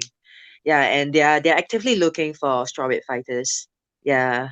So yeah, we'll see. Hopefully when things open up, we'll see more fighters signed to the strawweight division. Yeah. I hope so because I mean I think the atomweight division is, as you said, more stacked, and it's going to really be showcased, isn't it, next year? But Mm-hmm. The you Grand Prix. encouraged, yeah, because one has been signing a lot of heavyweight fighters in the men's side. It seems to be Mm-hmm. they're finally addressing those problems of some of the thinner divisions. Are you Mm-hmm. hopeful maybe they might sign a bunch next year or what? Yeah, I would think that they are looking to sign more. And yeah, if they want to grow the division, that's the only way to go. It's like it's too small a division to have like any more exciting matchups. I feel like the most exciting one, I would think, is the upcoming one, me and Xiong, and I think it'll be interesting to see how Michelle fare against Ayaka, two grappling specialists. They're specialists in like different areas. She's good in her gut, and Ayaka, she's just good in that particular scarf hold position. So it'll be an interesting fight to see. Other than that, I can't really think of any other interesting fights. It'll be all rematches. Let's say if I win the belt, it will be like rematch against Michelle if she wins, or Ayaka if she wins. So we really need more. We need to have more female new blood in the division to have more exciting fights. Yeah. Yeah, because you're already taken out two of the top five, and if you take out the Panda, you Yeah. take out three of the Yeah. top five, and it's hard to kind of Yeah. sell You those can't put rematches, yourself right? Because in. you've dominated all the Yeah. fights. And even if Angela wants to fight, she has to, work her way up the ranks, and that would take a couple of months, half a year, or maybe longer if she wants to defend the belt first. Yeah. So there's really just not enough goals in that division. Yeah. Well, we got another question. Mm-hmm. I don't know. You probably better placed to answer, Tiffany. if one did sign more strawweight fighters, who would you want to see them sign? Is there anyone you can think of outside of one that you want to bring into this division? Not really off the top of my mind. It's like I don't really know which fighters they are not like signed to like any contract that can be signed to one. So I'm not too sure about that. Yeah. Yeah, if anyone has any in the comments, please leave one. I think Tim is Victoria Lee. suggesting Victoria Lee. Yeah, I mean, maybe she can grow into that. I think she's already taller than Angela, and she's 16, right? So maybe, yeah, she might end up in that division. Yeah, you know, you excited to see her join up with one? Obviously, she's gonna, I think, find her feet in the atomweight division first. Yeah, it's quite interesting, right? I mean, I don't think she has any amateur MMA fights. So right into one for her professional career. So I think that's a really bold move for sure. But at the same time, she has been training martial arts her whole life. You know, she has a good team behind her. I would think that she's a really well-rounded fighter. So it'll be interesting to see how she fares in the atomweight division. Yeah. But if I know you want Angela to work her way up to fight you, if she did want to come after the title and you were champ, but I mean, if they offered you, like, you know, this is the money fight. If Angela, if you know, if they do champ v champ again, would you turn that down? Would you say no? She's got to go and beat a couple of women in my division first. I mean, it must be a money fight as well. It'd be huge. Yeah, One of the biggest fights. That's true. Yeah, but yeah, that's a tricky question. Let's see.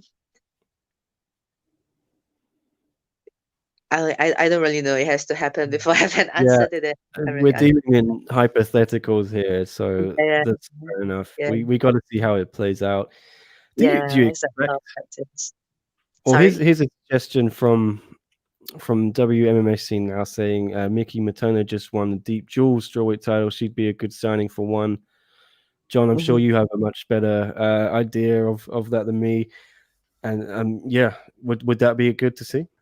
Yeah, of course, of course. Anybody on like the regional scene that has picked up a title in that in the strawweight division, which is the same division, they should sign them. You know, they have a couple other names I think in line, and One Championship has some kind of deals with Shuto and I believe Pancrase, and they have some. Yeah, so I think there's some possibilities there.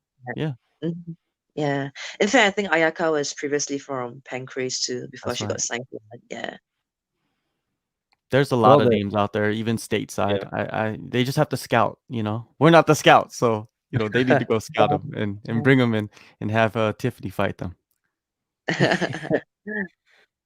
Yeah, I mean, I'm sure they have been scouting, right? They must have their eyes on all these divisions. So let's fingers crossed. I really hope they bolster the division. But I mean, back to next Friday, October 30th, inside the Matrix. Yeah, just what can we expect to see from you against the Panda? Is it going to be new? Yeah, 100%. Yeah, it's like I've been working towards this, and yeah, like I said, I really want to. I can't wait to show everyone. You know, my style of fighting has changed, because my past two fights I was just fighting against grapplers. Yeah, it's a very different game plan entering this fight, and ever since my loss to Xiong, no one has seen me fight a striker. So I'm really excited to showcase the improvement in the different discipline of my game, and yeah, and new this next Friday. Yeah, can't wait. The most important question I got for you is the new look. You know, you cut your hair. Why did you decide to cut the hair? It's kind of, I just find that it's easier for training. I've been wanting to do it. Yeah, and my coach Major, he has been egging me on to like just shave my hair, because you know, with the long hair, especially when you're grappling, it's so annoying. Like certain position it gets caught and you have to fix your hair, and in between rounds your hair gets messy, and it's just like, yeah, I'd rather be, you know, spending an extra minute drilling rather than like playing around with the hair. So I decided to just shave it off, and I love it. I feel a lot more carefree, and it's just easier to train. I shower faster, everything is just faster with shorter hair. Yeah. Definitely. It's kind of like what Rose Namajunas did, you know. She used to have the long hair, she cut it off. Same reason, you know. She's just, I don't want to deal with it. Let me just focus on fighting. every day. Yeah, especially if you're Mm, training like twice a day, yeah, almost every day is just annoying after a while. Yeah. that's We nice. got a comment here saying maybe we can sign some of the girls from the UFC whose contracts are ending. Off the top of my head, I mean, is there anyone you can think of, John, who's in that position, who maybe you could see crossing over from UFC to one?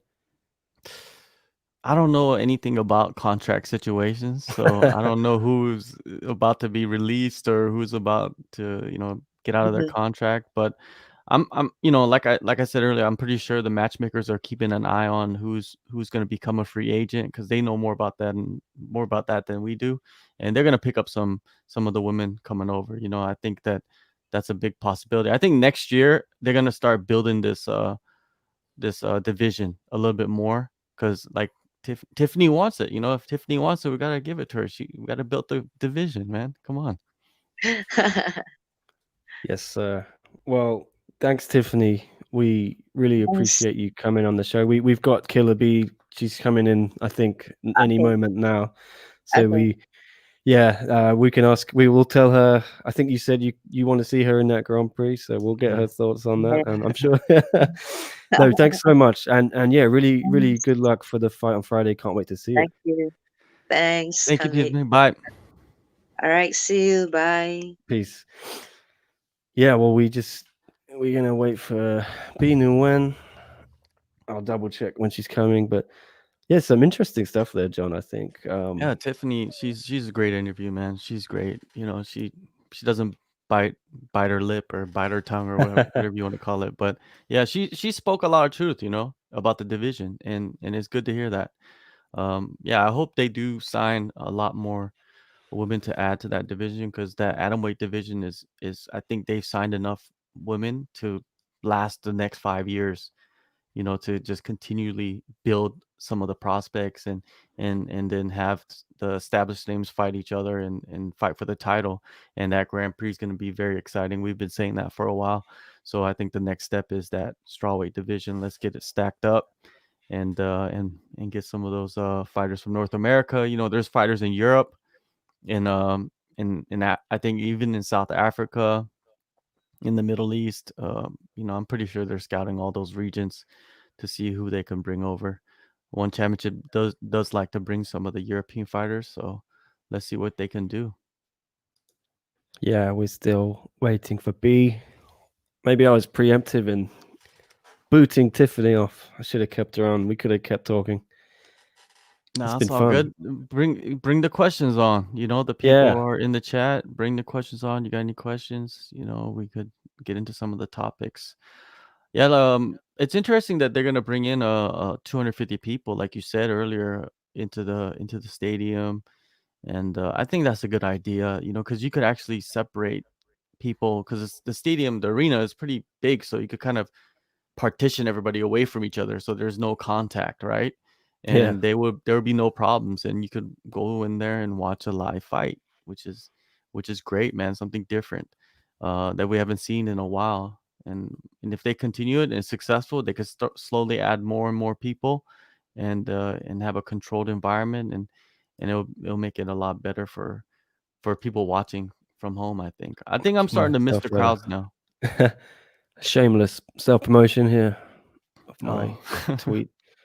Yeah, so the 200 tickets for they're calling it super fans, and yeah, it's obviously 12,000 capacity, so I think everyone will be well distanced from each other, and you get a couple of t-shirts, I think, as well, which is always cool. Oh, that's cool. That's nice. It's always good to Yeah. get like, it reminds me of when I was younger and I used to go to Major League Baseball games. And every time you go, there's some kind of night, something they're giving away. It's either like a hat or a baseball or a baseball bat, something. Oh, now we got somebody coming in. Oh, we got Killer B. What's up, B? How you doing? Thanks for joining us. Hello. You're in Las Vegas, right? Is that you're training in Extreme Couture still? I just got to Houston. Oh, But okay. yes, I was at Extreme. Cool. Thanks for joining us. Yeah, we got Killer B on the line, our fourth and final guest today on the first ever SCMP times one championship live. B, we wanted to get you on because we thought you'd be perfect to ask about everything going on in your division. There's so much crazy stuff happened in the last few weeks. Just give us your take on the Atomweight Grand Prix.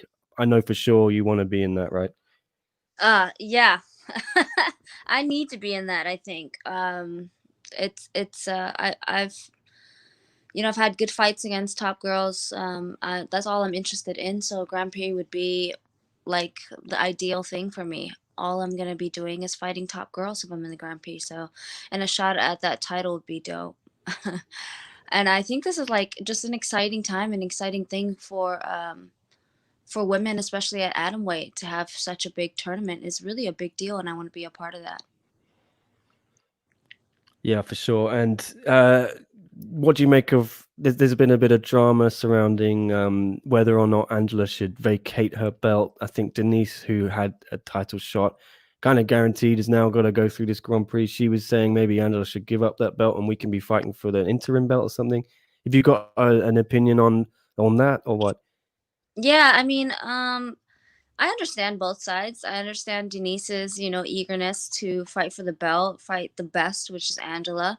But I think it's kind of great that Chatri, what he's doing, because sometimes as a female fighter, it's really an ultimatum. As a male fighter, you can have children, your wives can have kids, and you can keep fighting. But for a woman, it's really an ultimatum of like career or have a family. And it's beautiful that Angela is given the chance, at least the chance, to have the baby, come right back to work, because that's her responsibility, to come right back to work. Now, if she doesn't come right back to work, as hard as it is, then she needs to vacate. But we need to at least give her the chance. And I think if Denise sees it this way, and if she put herself in Angela's shoes, if she was the one pregnant, she would want the same exact opportunity. And for me, it's great. I love the Grand Prix. It's a lot of action for the fans. It's a chance at the title for us. And also, I think Angela has been a champ for a long time, and she deserves it. And Denise, as as impressive as her fight with Mei Yamaguchi is, I think a lot of the girls in the atomweight division could use some more impressive fights, to get to Angela. And so I think it's a great thing. I think that we shouldn't force Angela to vacate right now. But if she doesn't come right back, then I think she should vacate. Well, we got a fan question for you. We're encouraging everyone, please ask questions. We are live on our SCMP MMA YouTube and Facebook. Yeah, so Pilot is asking, I thought you were in camp based on your Insta. Have you got a fight lined up? Anything you can tell us? I like surprises. As soon as I'm allowed, as soon as something is final. So I will say, I was in camp. I am in camp. A couple of things fell through, and instead of playing with people's emotions, I just kept it to myself. But I can't say the date yet, but I will be fighting soon. And it's going to be a fight that you guys, all the fans, have been asking for. So it's a little bit of wait. Be patient with me, but trust me, it'll be well worth it. Why did you decide to head to Las Vegas for this camp? I know you train out in Houston, and when you're over on this side of the world, you're in Thailand. Why Las Vegas?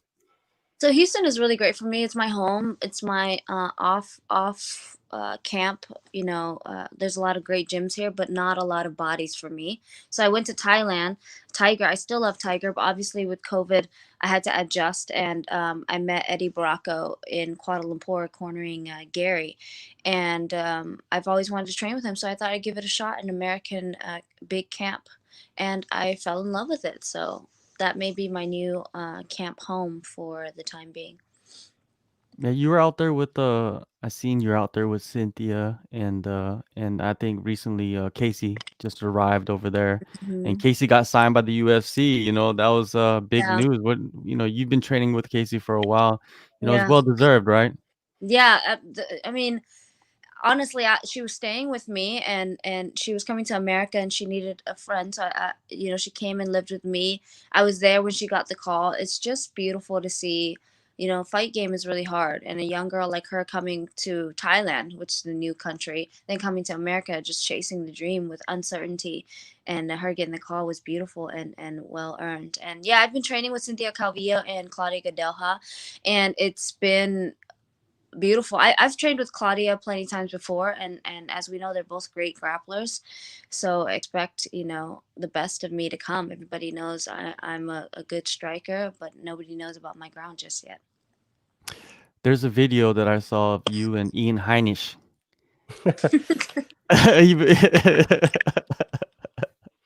Oh, I love the ending of it though. It's like, do you want me to kick you again? Did you kick him again? I'm here for my friends. He said it was enough, but I'm always here and I'm always willing to help if they need me. He said he needed me to kick him in the crotch to make sure his cup worked. That's a great classic. Now, when you spend some weeks out there in Las Vegas, and it seems like that's the place now for everybody because there's so many like restrictions going on around the states. So, I think I forgot who I was talking to, but they said that everybody's like just congregated in Las Vegas. So there's so many other people there, is it pretty crazy? It's crazy, but XC does a great job of the people that are in the teamwork are the ones that are based out of Vegas. And, a lot of UFC fighters, other fighters come in with their own camp and they use the facility, but it doesn't get too crazy. I'm not overwhelmed by it. But I do love like the bodies, seeing old friends and training with different bodies. So that's great. Yeah, I think Florida, where Ang La and them are at, and Vegas is probably the best place to train right now in America. I got a fan question. We are encouraging everyone, please ask some questions, give us a like and subscribe and all that. This one is from Andrew. He's asking, B, coming October 30, who's your favorite to win between the two warriors with Vietnamese background? So he must be meaning Martin Nguyen against Tan Le for that featherweight title. Have you got a prediction? I know you're pretty close with Martin. I mean, are you friends with Tan as well? I'm not friends with Tom, but I do know him. Anytime I see a Vietnamese fighter, I slide straight in the DMs. I'm like, hi, my name is B. I'm Vietnamese. You're Vietnamese. We're fighters. Let's be friends. So of course, like from afar, I support Tan Le. But Martin is definitely a friend of mine. He's like a big brother to me. Him and Ang La. So I'm definitely rooting for Martin, and I predict he'll win. I think Tan La is very explosive, but I think Martin is more experienced and ready for what's to come. Yeah, and it's such a stacked card as well. Crazy. Do you think Ong La's going to retain his belt? He's up against Rainier de Ridder in the main event. We were just speaking to Tiffany before you came on, and she's against the Panda. Not to forget Christian Lee against Yuri Lapkus. Yeah, off the top of your head, quick fire predictions. What are you going for? Oh my God, it's crazy. I'm going for. I'm just gonna fangirl it, to be honest. I'm going for Zhang. Correct me again. Her name is Zhang. No, how do you pronounce her name? Oh, Zhang Jingnan, the Panda. Zhang Jingnan. I've been a huge fan of hers, so I'm definitely rooting for her to win. Of course, Martin and Ang La. I mean, Ang La, I spoke to him before. We talked all through his camp, and he's feeling like violent right now. So I'm definitely rooting for him to win. I don't know what it is with the COVID, or what it's brought out of him, or this pandemic, but he is like itching to work. He's itching to hit someone. He's ready. So I'm definitely rooting for him. And the Christian Lee fight, Christian Lee, I hate picking the favorites, but I got all those. Well, yeah, Tristan was asking us earlier, I think. So hopefully that helps answer your question, Tristan, about whether we think Rainier can beat Ong. I'm backing Ong, I think. John, have you got a prediction? Of course, it's Ong. All day, It's hard to root against Ang La, Exactly. If you know him, if you've talked to him, it's just the guy is just, he's just one of the nicest people you ever meet, and then at the same time, he's one of the most violent people you ever meet. Yeah. Yeah, it's impressive. And like, because he's such a favorite, whoever bests him is even more impressive, Mm-hmm. So I'm excited for it. Now we were having Oh, sorry, John, go ahead. Yeah, going back to the Grand Prix, who do you think should be in that Grand Prix? Because it seems like there's more than I think Chatri said 8 women will be in it, but there seems like there's more than 8 women in that division that could have a spot. Who do you feel like should have a spot there? I think top 5 should have obviously spots. I think the other 3 should be me. I think it should be ones that have fought impressive top girls. I think that also exciting fights. We want to see great fights in the Grand Prix. But yeah, I think those that after the top 5, I think girls that have fought top girls or is Stamp is not in top 5 right now, is she? No, I don't think so. Is she? I will double I, check. yeah, I don't I think would she is. love for top 5 and then me and Stamp and then somebody else. I think Stamp should definitely be in the Grand Prix. I don't doubt that she will be. Stamp is ranked number 5. Number Just bring 5, it on okay. screen here, unless I'm wrong. Yeah, so you'd expect Denise, Mengbo, Lin, and May to be in that, and Stamp.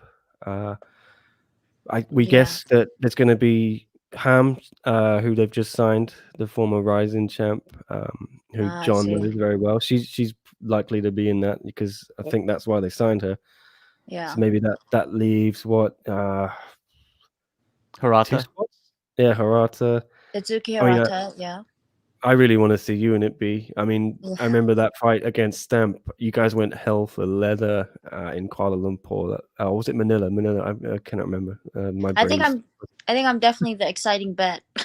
Yeah. My fighting style. So I think the fact that I fought top people and I'm an exciting fighter should definitely factor into it. But definitely respect to all the top 5. They should definitely be in it as well. I think it's exciting that they signed the Ryzen champ, but I don't know. I have mixed feelings about her being in the Grand Prix because of course it's impressive that she's a champion, but she's new to one, so I have mixed emotions about that, about her jumping right into it. But either way, this Grand Prix is going to be amazing, and I'm just glad it's happening for the atomweight division, a weight class that has been overlooked all over the world, has been picked up by one and now given a Grand Prix. So that alone for me is exciting. Yeah, I think But everyone's me being excited. in it would be more exciting. I myself have felt quite violent and eager to fight over here.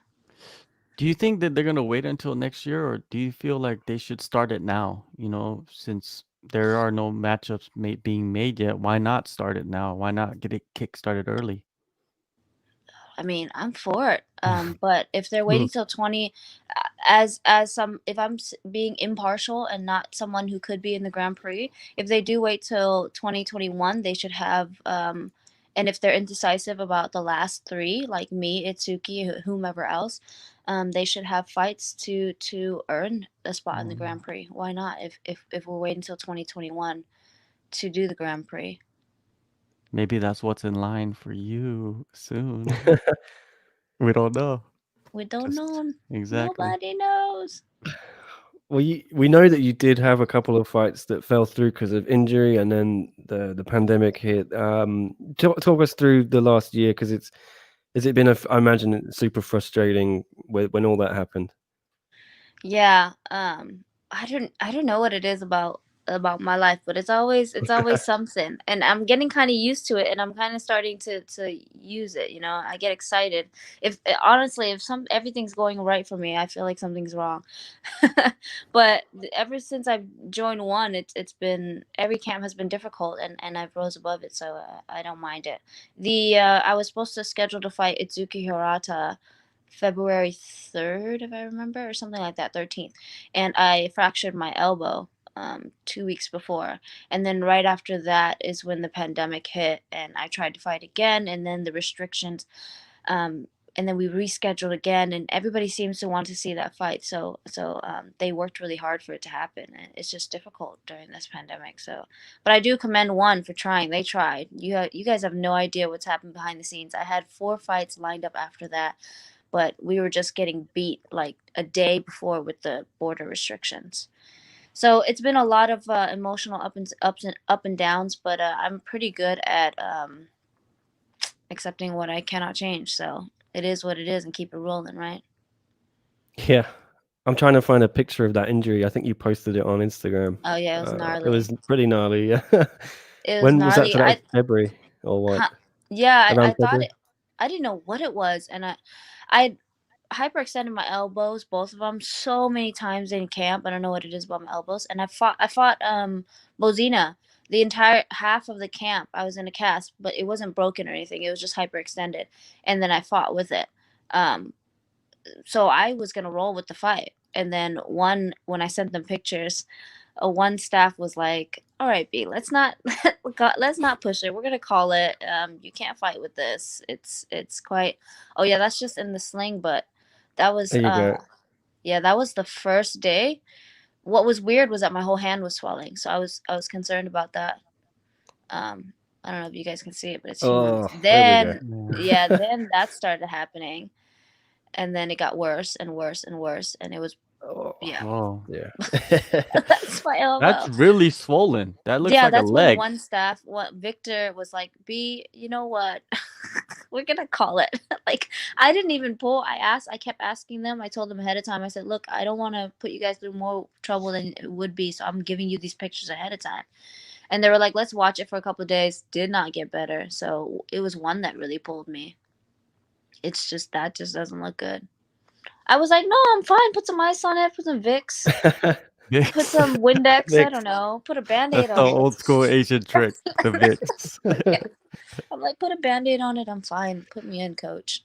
Yeah, but the staff, one was not having it. It's So all good what's now, the though? plan? Yeah, what's the plan now for you, in Houston? Are you just gonna train there until something gets, Yeah, I'm just gonna train in Houston. The thing with big camps too is like the cities start surging with COVID. So I just need to be careful and stay safe so I can keep everybody else safe. And Houston, they're really small camps. I'm going to create my own camp here just with a few people, and I'm going to keep in shape and stay sharp that way to stay safe and compete. Yeah, it was getting kind of crazy, right? Because Cynthia, she got COVID, and then Yeah, like a bunch of people in the UFC were like dropping out like flies, and yeah, it's tough. It's the tough. paranoia level must have been pretty crazy, right? Like this person's got COVID, and then now you got to go to the gym, and you don't know who might have it there. Man. And it's really like hard for us to avoid because of our sport. You really have to say like, it's a risk. We're gonna do it, and then we're gonna try our best to be careful. But for me now, I'm just gonna have like a couple of people in my camp and take care of them financially and make sure they do everything that they need to keep me safe.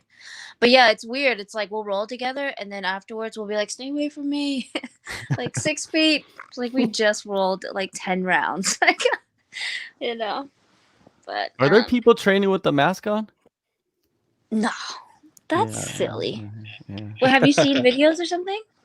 I've seen people like at gyms, people like rolling with masks on, and I was like, man, that must just be really, really uncomfortable just to have that. And then you're sweating Well, too. I highly doubt the mask. That's like sitting in a car by yourself with a mask on. That's what I'm It's saying. like It's weird. equivalent to that. So it's a risk. I mean, in this sport, you have to know it's a risk. Some athletes are just choosing to stay in. I know some UFC fighters that are just not fighting because they have risks in the family or Yeah. something. But at this point, it's a risk. What happened? We lost your audio, B. I don't know if you pressed something. Oh, Oh, There it's you go. fine. There you go. All Yeah, sorry. Would you just say that again? I don't know we cut off your answer. I said in the sport, it's a risk, but we're trying our best to adjust. Like me, when there was a surge, I'm like, okay, I got to go home and just create my own camp. We're all learning as we go, right now, and that's what's going on with me. What about Sure. back in Vietnam? I mean, I'm sure you got friends and family. They seem to handle the outbreak pretty well. I heard there was a spike a few months ago, but other than that, they were one of the best countries in terms of infection rate and death. It was very low. Yeah, Vietnamese people are not new to things going on, tragedies. So when something happens, it's just like even with me when you asked earlier, like B, like how was your year and how'd you deal with it? People different countries as a whole are dealing with it differently because they've dealt with other tragedies before. And so when it came, Vietnam was just like, all right, it's here. How do we deal with it? We're gonna all follow the rules and let's just knock this thing out. And then some other countries are like going mad, you know. So I think that's partly why Vietnam is doing so well. They were composed and listened to the rules, and the government handled it quickly. Although right now they are going through a really, really bad flood in my home town in Hue, actually. My family and I were just talking about it in the group text, so we were gonna send money home. But yeah, you know, we sometimes forget because we're in a pandemic that there's like other things that are at risk and could happen also, you know. But yeah, the prayers for Vietnam for sure because the flood is really, really bad over there right now. I see you know, the gear that you've been putting out, your clothing line, it looks pretty dope. Like how has, you know, the response been with all of that? It's been good. I'm surprised. You know, everybody's been asking me for gear, but honestly, just out of respect and for to people, I guess is how I was thinking. It's like the pandemic. Everybody's dealing with financial loss. Like, who am I to be like, come buy my stuff? But everybody asked for it, and when I released it, everybody bought it and enjoyed it. So I'm very thankful and grateful for that. Yeah, I kept it simple and dope. You guys should send me your addresses. I'll send you guys AV gear. Well, Yeah, I is that just something that you're gonna continue doing and maybe even like expand out and do other things in Yeah, fashion?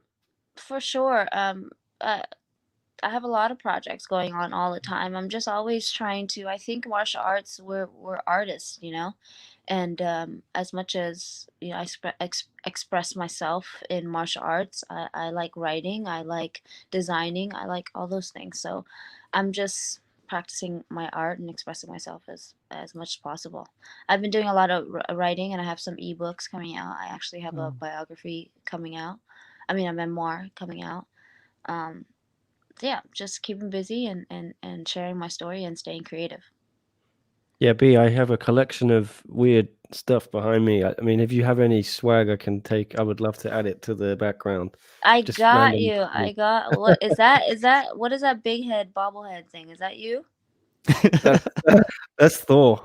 No one's ever compared me You to look Thor, and they never just will. like Thor. I could see it. Same, Oh, same. Just a little different. well, if you have a bobblehead of B, we'd love to have that here. I think one just sent me some gloves actually, like the boxing gloves and the MMA gloves. So I'm gonna get that in the background. I left it in my office though. I'm just at home. Nice. Yeah. Nice. Yeah, I'll definitely send it. It'll probably just be a beat. Yeah, sounds good. Okay, well, yeah, John. Any other questions? I think we have a few more minutes as long as you're happy still to talk, B. Yeah, I'm here for you. Awesome. Yeah, Yeah, there's a you know, lot of support for you in the chat here. Everyone's saying they want to see you in the Grand Prix. Yeah, it's social media has been going a little crazy. You know, yeah. I mean, but I honestly, I'm confident that I am capable of winning the Grand Prix, but I'm also humble in the sense that I know a lot of people. I'm new to one, so I know a lot of people have been doing work to be ranked in the top 5. So whatever one decides to do, I'm happy with. I do know that. I mean, I think everybody knows that if I'm in the Grand Prix, it's gonna be a fireworks. So I'm always exciting, always crazy, always here to Yeah, shake the show up a little bit. yeah, I can even if vouch. you're not in the Grand Prix, you know you could slide in at any moment because usually Grand Prix don't work out the way that everybody wants Hmm. it to, and somebody slides in, you know, in between somewhere and takes over. Yeah, I've been sliding in Victor and Chatri's DMs this whole month, so I think they're sick of me. Chatri and Victor are like, we know, B, we see it online. We know Mm. everybody wants you in the Grand Prix. I do too. We'll see what's Well, going on. I'm speaking to Chatri, doing an interview with him tonight around about 10:30 Hong Kong time. Nice. So I can ask him. I'll put him on the spot. I'll say the Yeah. fans are demanding to see B in the Yes. Grand Prix. Yes. Yes. I don't think the fans are very subtle about it. I think they're really vocal about it. So, but again, I'm respectful of the rankings. So I'm just here and available and ready to shake it up, and kill the show if they put me in it. A few people have said it could be 16. They have enough women to go 16. Would you like to 16, see a 16 bracket? Or I mean, it's traditionally 8, isn't it? But there's at Yeah. least 8 we can think of. So I don't know. Maybe they could bring some more people in from. I know they did, Yeah. with Shuto and Pancras, things like that. And everyone's mentioning like Deep Jewels. They could bring in people from there. And then there's like local leagues. Is that something you'd like to see? If I'm in that with all those girls, Jules and Ryzen and stuff, that's like heaven for a fighter. Like me anyway. I've always said that I'm just here to fight the best, you know? Coming into one, as I only had like 2 fights with one, and I wanted Snap right away. I wanted Mei Yamaguchi right away. I called Angela Lee out the first interview I've ever had with one. So all I want to do is fight top girls, and all I want to do is put on a show. You know, I'm not here searching for perfect records. That's long and gone. But I'm here to search for, impressive victories and exciting fights and fighting the best. So here for it. Is it all MMA you want to focus on now? Because I know you were doing a bit of Muay Thai still. When Vietnam were hosting their first one event, you fought on that, but they obviously haven't got MMA there yet. Yeah. You're just going to focus on MMA now? Do you think that might be the key to this whole thing? Yeah, I've always been focused on MMA. I've always been focused on MMA and climbing the ranks and doing MMA. But like I said, I'm really passionate about bringing MMA to Vietnam. And if I have to compete in a different sport to do it, I was gonna do it. I was not gonna miss that Vietnam card. And I won't miss any Vietnam cards coming up, God willing, if any injury or anything. But if they wanted me to play ping pong or hopscotch and it's on a stage in my country, I'm doing it, guys. Like, I don't care if it's boxing or yoga, I'm doing it. What I want to be on stage in Vietnam in front of my people. Was one of those fights you had scheduled this year, was that going to be on a card? Because I think I remember they had a Vietnam card ready to go in April or something. And was there going to be MMA on that as well? That was going to be Muay Thai again. Okay. Vietnam is really close to. That's one of the things that I've been sad about with this pandemic, because Vietnam was really close to legalizing MMA, and that's huge in Vietnam, and that's what we're all working towards as Vietnamese athletes. So that's been put on hold due to the pandemic. But hey, all we can do is just keep it rolling, and I think although we can't do it in Vietnam yet, if Martin and I and Tan are all killing it and keep killing it, it's inevitable. Yeah, we had a user was asking the same thing as me. Sorry, we were just discussing. So you will still compete Muay Thai, but primarily if it's in Vietnam. Yeah, I'm not interested in Muay Thai anywhere else, and I'm really not interested in competing Muay Thai. I want to focus on MMA. But like I said, I'm gonna be on that. If you see a Vietnam card, I'm on there somewhere. If I'm not on it, I'm gonna go corner somebody, or go interview somebody or something. I need to be there. I want to be in that conversation at all times. Does Martin want to fight on a Vietnam card as well? He does, but he does want to do MMA, and I don't. Yeah. He's not gonna budge as much as me on that. I understand though, because he's the champ and he's been the champ for so long. That's different. He has different things riding on that than me. I'm a little more free to do that. So, but it's okay. I'll do it for him. Do you have any rough idea when maybe they might legalize MMA in Vietnam? Yeah, although Martin isn't on the Muay Thai cards, he's working really hard. Victor is working really hard to get it going in Vietnam. Whether we have a show or not, or whether we continue to have shows or not, one has been dedicated to getting MMA into Vietnam, and it's been good. They've made a lot of progress. Really, really close to it. Really close.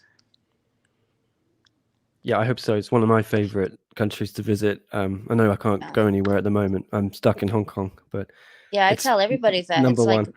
It's a secret hidden gem, because, and I kind of wanted to stay that way. I should probably stop telling people.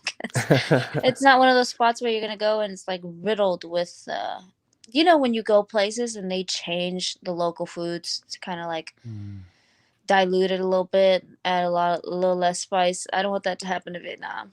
you know, I want the corner ladies to scream at you and and the market people to hustle you. That I want it to stay the way it is.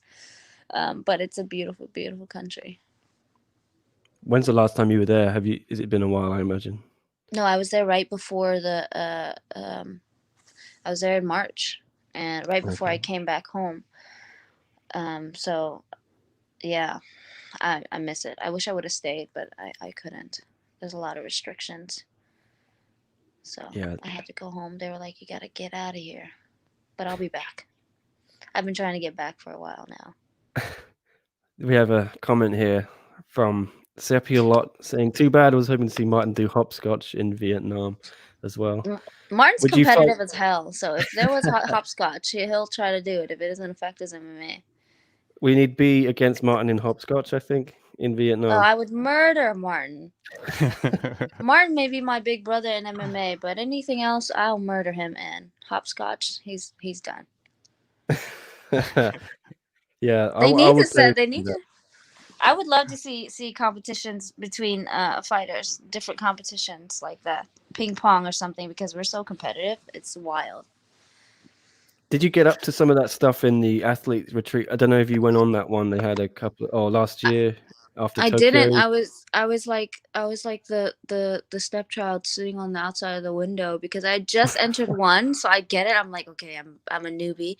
Literally just entered one, and I was in Phuket, and they had it like 2 hours away from me. So I was watching everybody's Instagram, like sitting next to the beach, pretending I was on that beach. But no, I wasn't there. But it looked like they had fun. I'm hoping to be at the next one though. Yeah. Were there any talks? I think I'll get the invite this time. Were there any talks of you like being on The Apprentice? Because I would think you'd be perfect for that. You know, you're an entrepreneur. You know, you've been on reality show before. Did they talk to you about it? I was interested in it. Some fans were talking about it, but I think there's actually some really interesting people in one with prior careers or current careers that are really interesting. Like, I don't know if anybody knows, Janet Todd is an engineer. Gary was an accountant. Like, there's a lot of I would love to be on Apprentice, but I think they would be pretty interesting on that. I don't even know who's on it. Nobody does. Oh. Nobody does. Well, I'm gonna ask Chatri tonight. I'm gonna get some details. Grill him. Although I've never seen Chatri sweat, so good luck. Literally never seen him sweat except for when he's giving his motivational speeches. We did actually have something I wanted to. The question from one of the users here. I think you just mentioned about Gary. How much does Guitar Shaman get? Talk about stocks in the gym. Oh my God, all the time.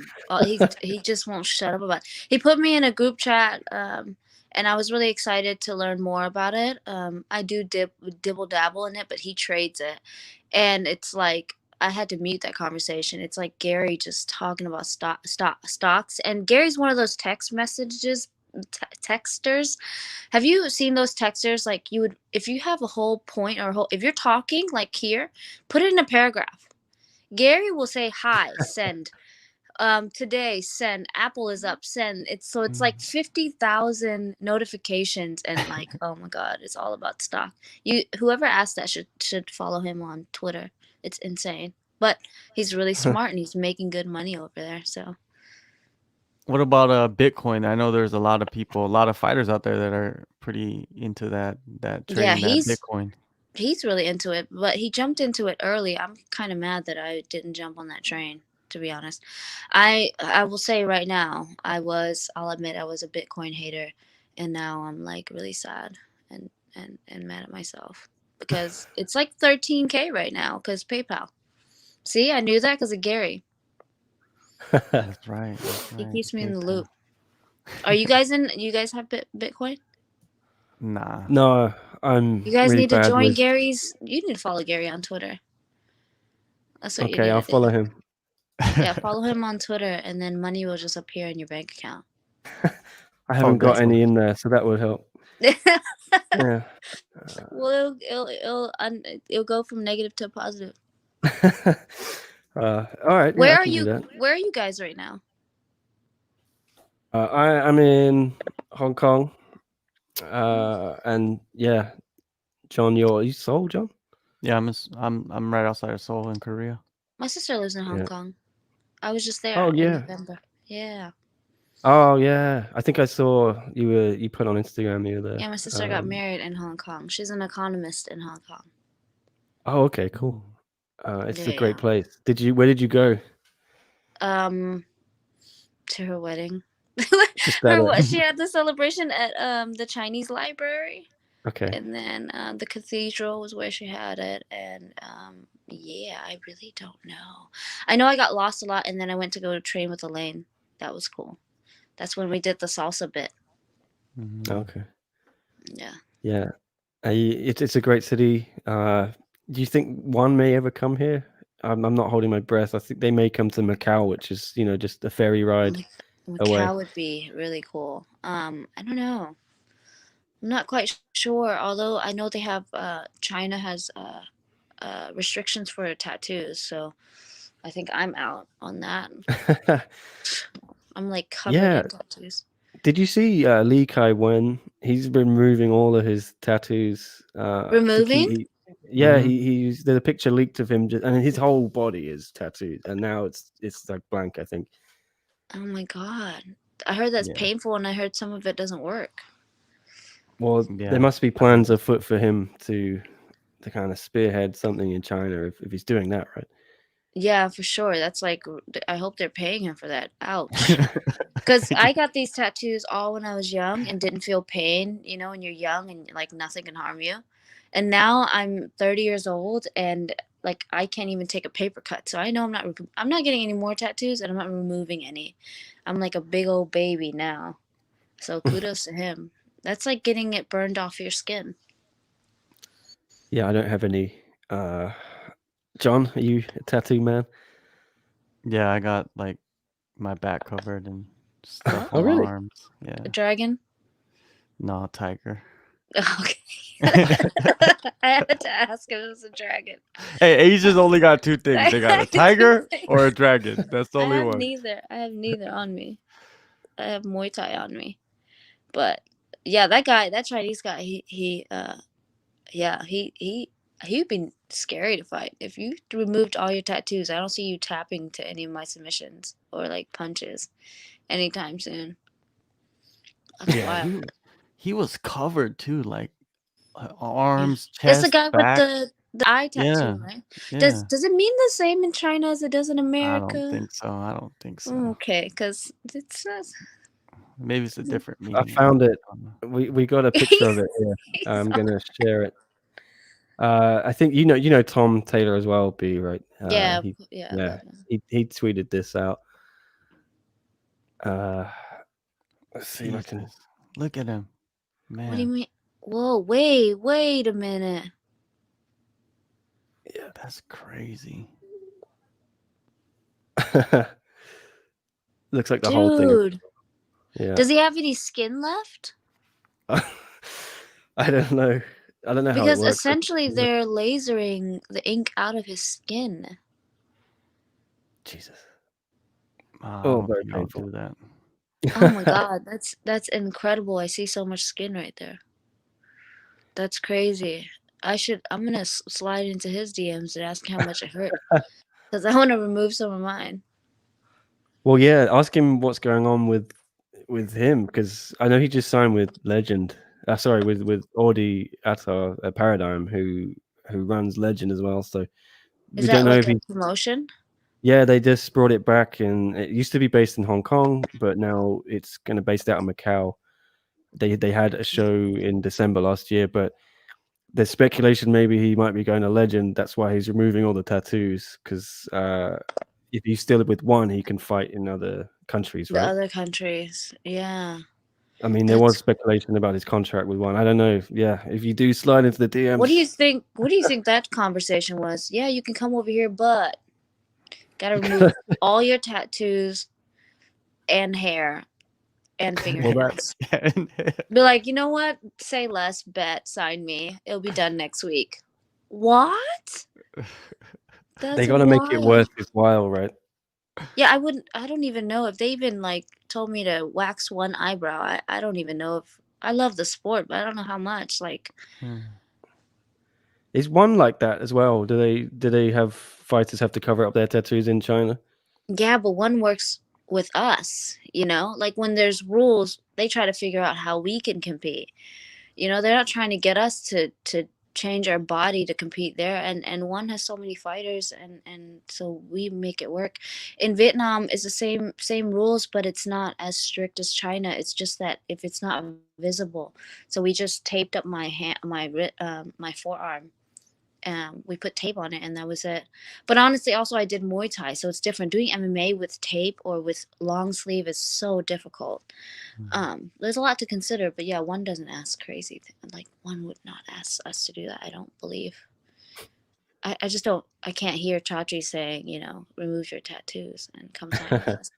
When Bruno, you know Bruno from Tiger, when he fought Yeah. in China, they made him wear a rash guard when he fought MMA. MMA. Yeah, You know what's funny is that's worse for your opponent yeah. because arm triangles they lock in.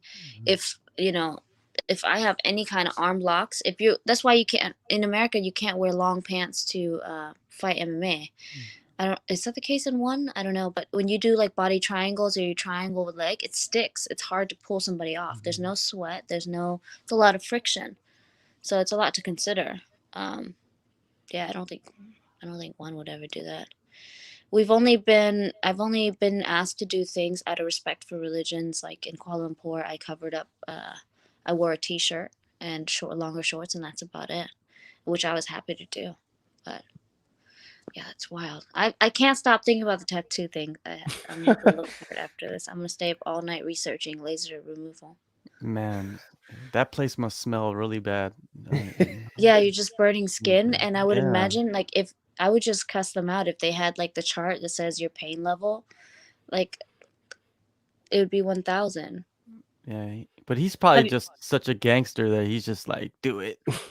I mean, Let me yeah, bite this. Let he me had all bite the this piece of tattoos. wood. Let me bite all this piece of wood and just laser it off, or like when they do in the movies, like they bite on the towel or whatever, and he Yeah, just takes the pain. I Seems don't like that think. type of guy. Yo, I would if I would bite my teeth off. That's wild. That's so painful, you guys.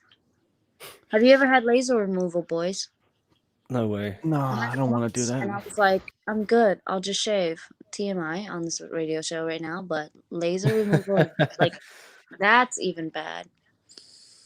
No, I would have to get a tattoo first. I'm hoping to get one soon, but Get a neck Wait, so would um, they tattoo. have to be bandaged?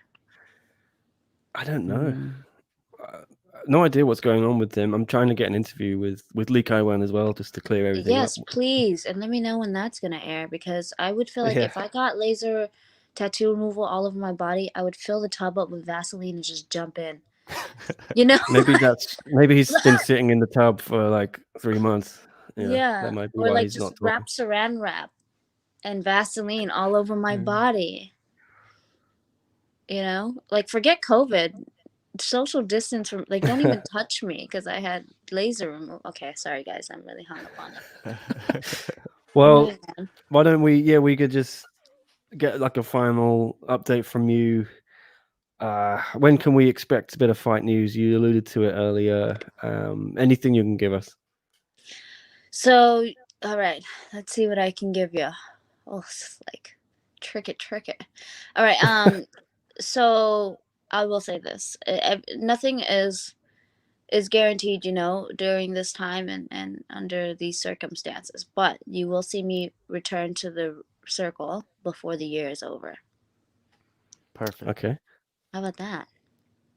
that's Perfect. Now we enough to could just go. Yeah, speculate. yeah. We're gonna speculate for half an hour Now later. it's Yeah. gonna be like memes of B versus all over the internet. Yeah. Yeah, it's exciting. I'm I'm down for excited. that. Yeah, and honestly, I really used to question, because I'm older and all the girls in my division are like 20 years old. So I'm like, man, am I too old now? But the more and more I do camp, the more I'm like, man, I am in my prime right now. And so expect, I know you guys hear this so much as journalists, but honestly, the best of me coming up. Yeah, I expect it. I expect it because you've been training in Vegas with just killers out there, so I'm pretty sure that has been an incredible experience. Yeah, and what's interesting is right now in the pandemic, like, what is everybody doing? How is everybody training? If you see, I know one has had a bunch of cards, and UFC has had a bunch of cards, and some fighters are killing it post pandemic or during pandemic, and some are just not what they used to be. So this is a really interesting time to be a fight fan. Yeah. Well, maybe we'll wrap it up there. We've taken loads of your time, and you got to go think about laser removal. You were saying all night. Yeah. No, thanks so much, Killer B Nguyen. Am I pronouncing that right? Is it Wing, right? No, it's Nguyen. You're right. Nguyen. Okay, because my Yeah, girlfriend's Vietnamese, and she yeah. she gives me so much stick. She's like, She it's should. Wing, That's good. You have not a good one Nguyen. then. You have a good one. Yeah, Some people are just like, say whatever, I don't care. You know. but she says it's Wing. I'm saying it wrong, like Nguyen, or I don't know, So maybe. I'm gonna say in Vietnamese right now. Our last name is Nguyen. Mm. So some will say Nguyen, some will say Nguyen, but it's really Nguyen.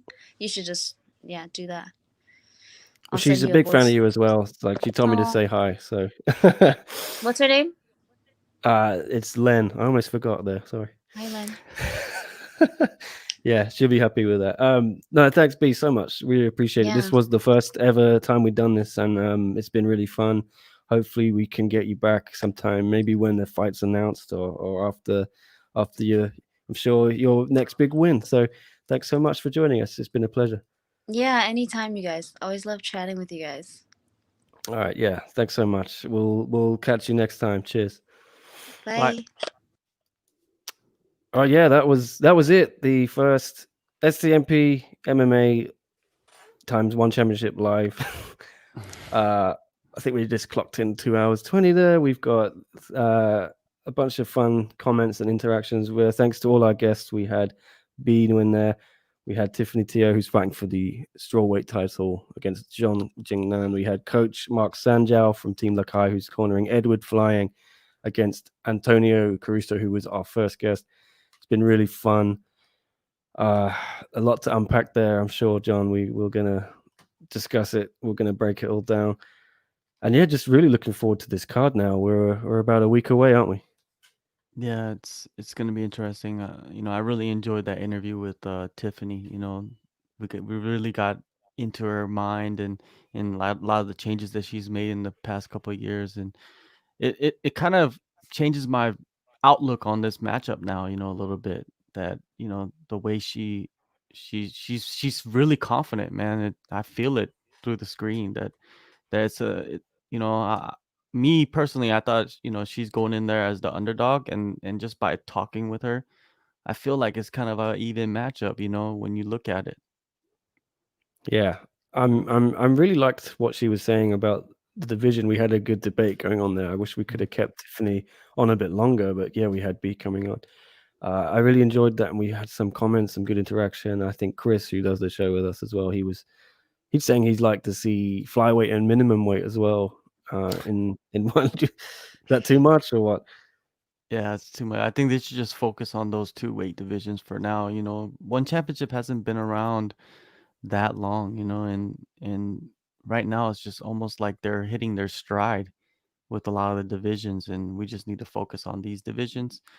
And then once these get established, then we can start adding more. But and for women, the atom weights and the straw weights, there's the most variety there, around the world. So I think we should just get those ready and get them fully loaded, and then we add the other ones later. Chris is But piping yeah. up again, man. Mhm. Is he watching But at home? He must be. We all got right, man. Tiffany's Well, confidence. Yeah, yeah, man. Let's shut it I down, guess man. we Two wrap it hours up. and a Yeah, half, we man. That's a we kept long, everyone. long one. No, thank you everyone for watching. We want to do this on a regular basis. If you have any feedback, let us know in the comments. What we can do better. Who you'd like to see on the show. Maybe what time, what day is the best. This is just all experimental right now. It's been a long time coming. I've been hoping to do this since January. Really, we agreed something with one as to do this type of show, but the pandemic just put everything on hold. But now One is back in action with these big cards. It's made it a lot easier. Yeah, I hope you all enjoyed it. And thank you, John, for jumping on with me this morning. It's been No a doubt, pleasure. man. And Yeah, people that we'll are be back. watching, don't forget next week we'll have another live chat on Thursday morning, which is Wednesday evening in North America, and then actually we'll have a fight companion going on live for the Inside the Matrix. So please come back then and join along and watch with us, and we're gonna enjoy it all together and have some fun. Yeah, and I'll have chat street tonight. You can look out for that interview a bit later tonight, maybe around midnight. And John, you can have another live chat on Thursday, right? Mm-hmm. Who have you got? Who's the guest have you got lined up? Mike Heck from MMAfighting.com. He is the host of What the Heck, one of the top, guys that are coming up in the industry right now. And sometimes you'll see you'll hear his voice on the what is it, on the countdowns.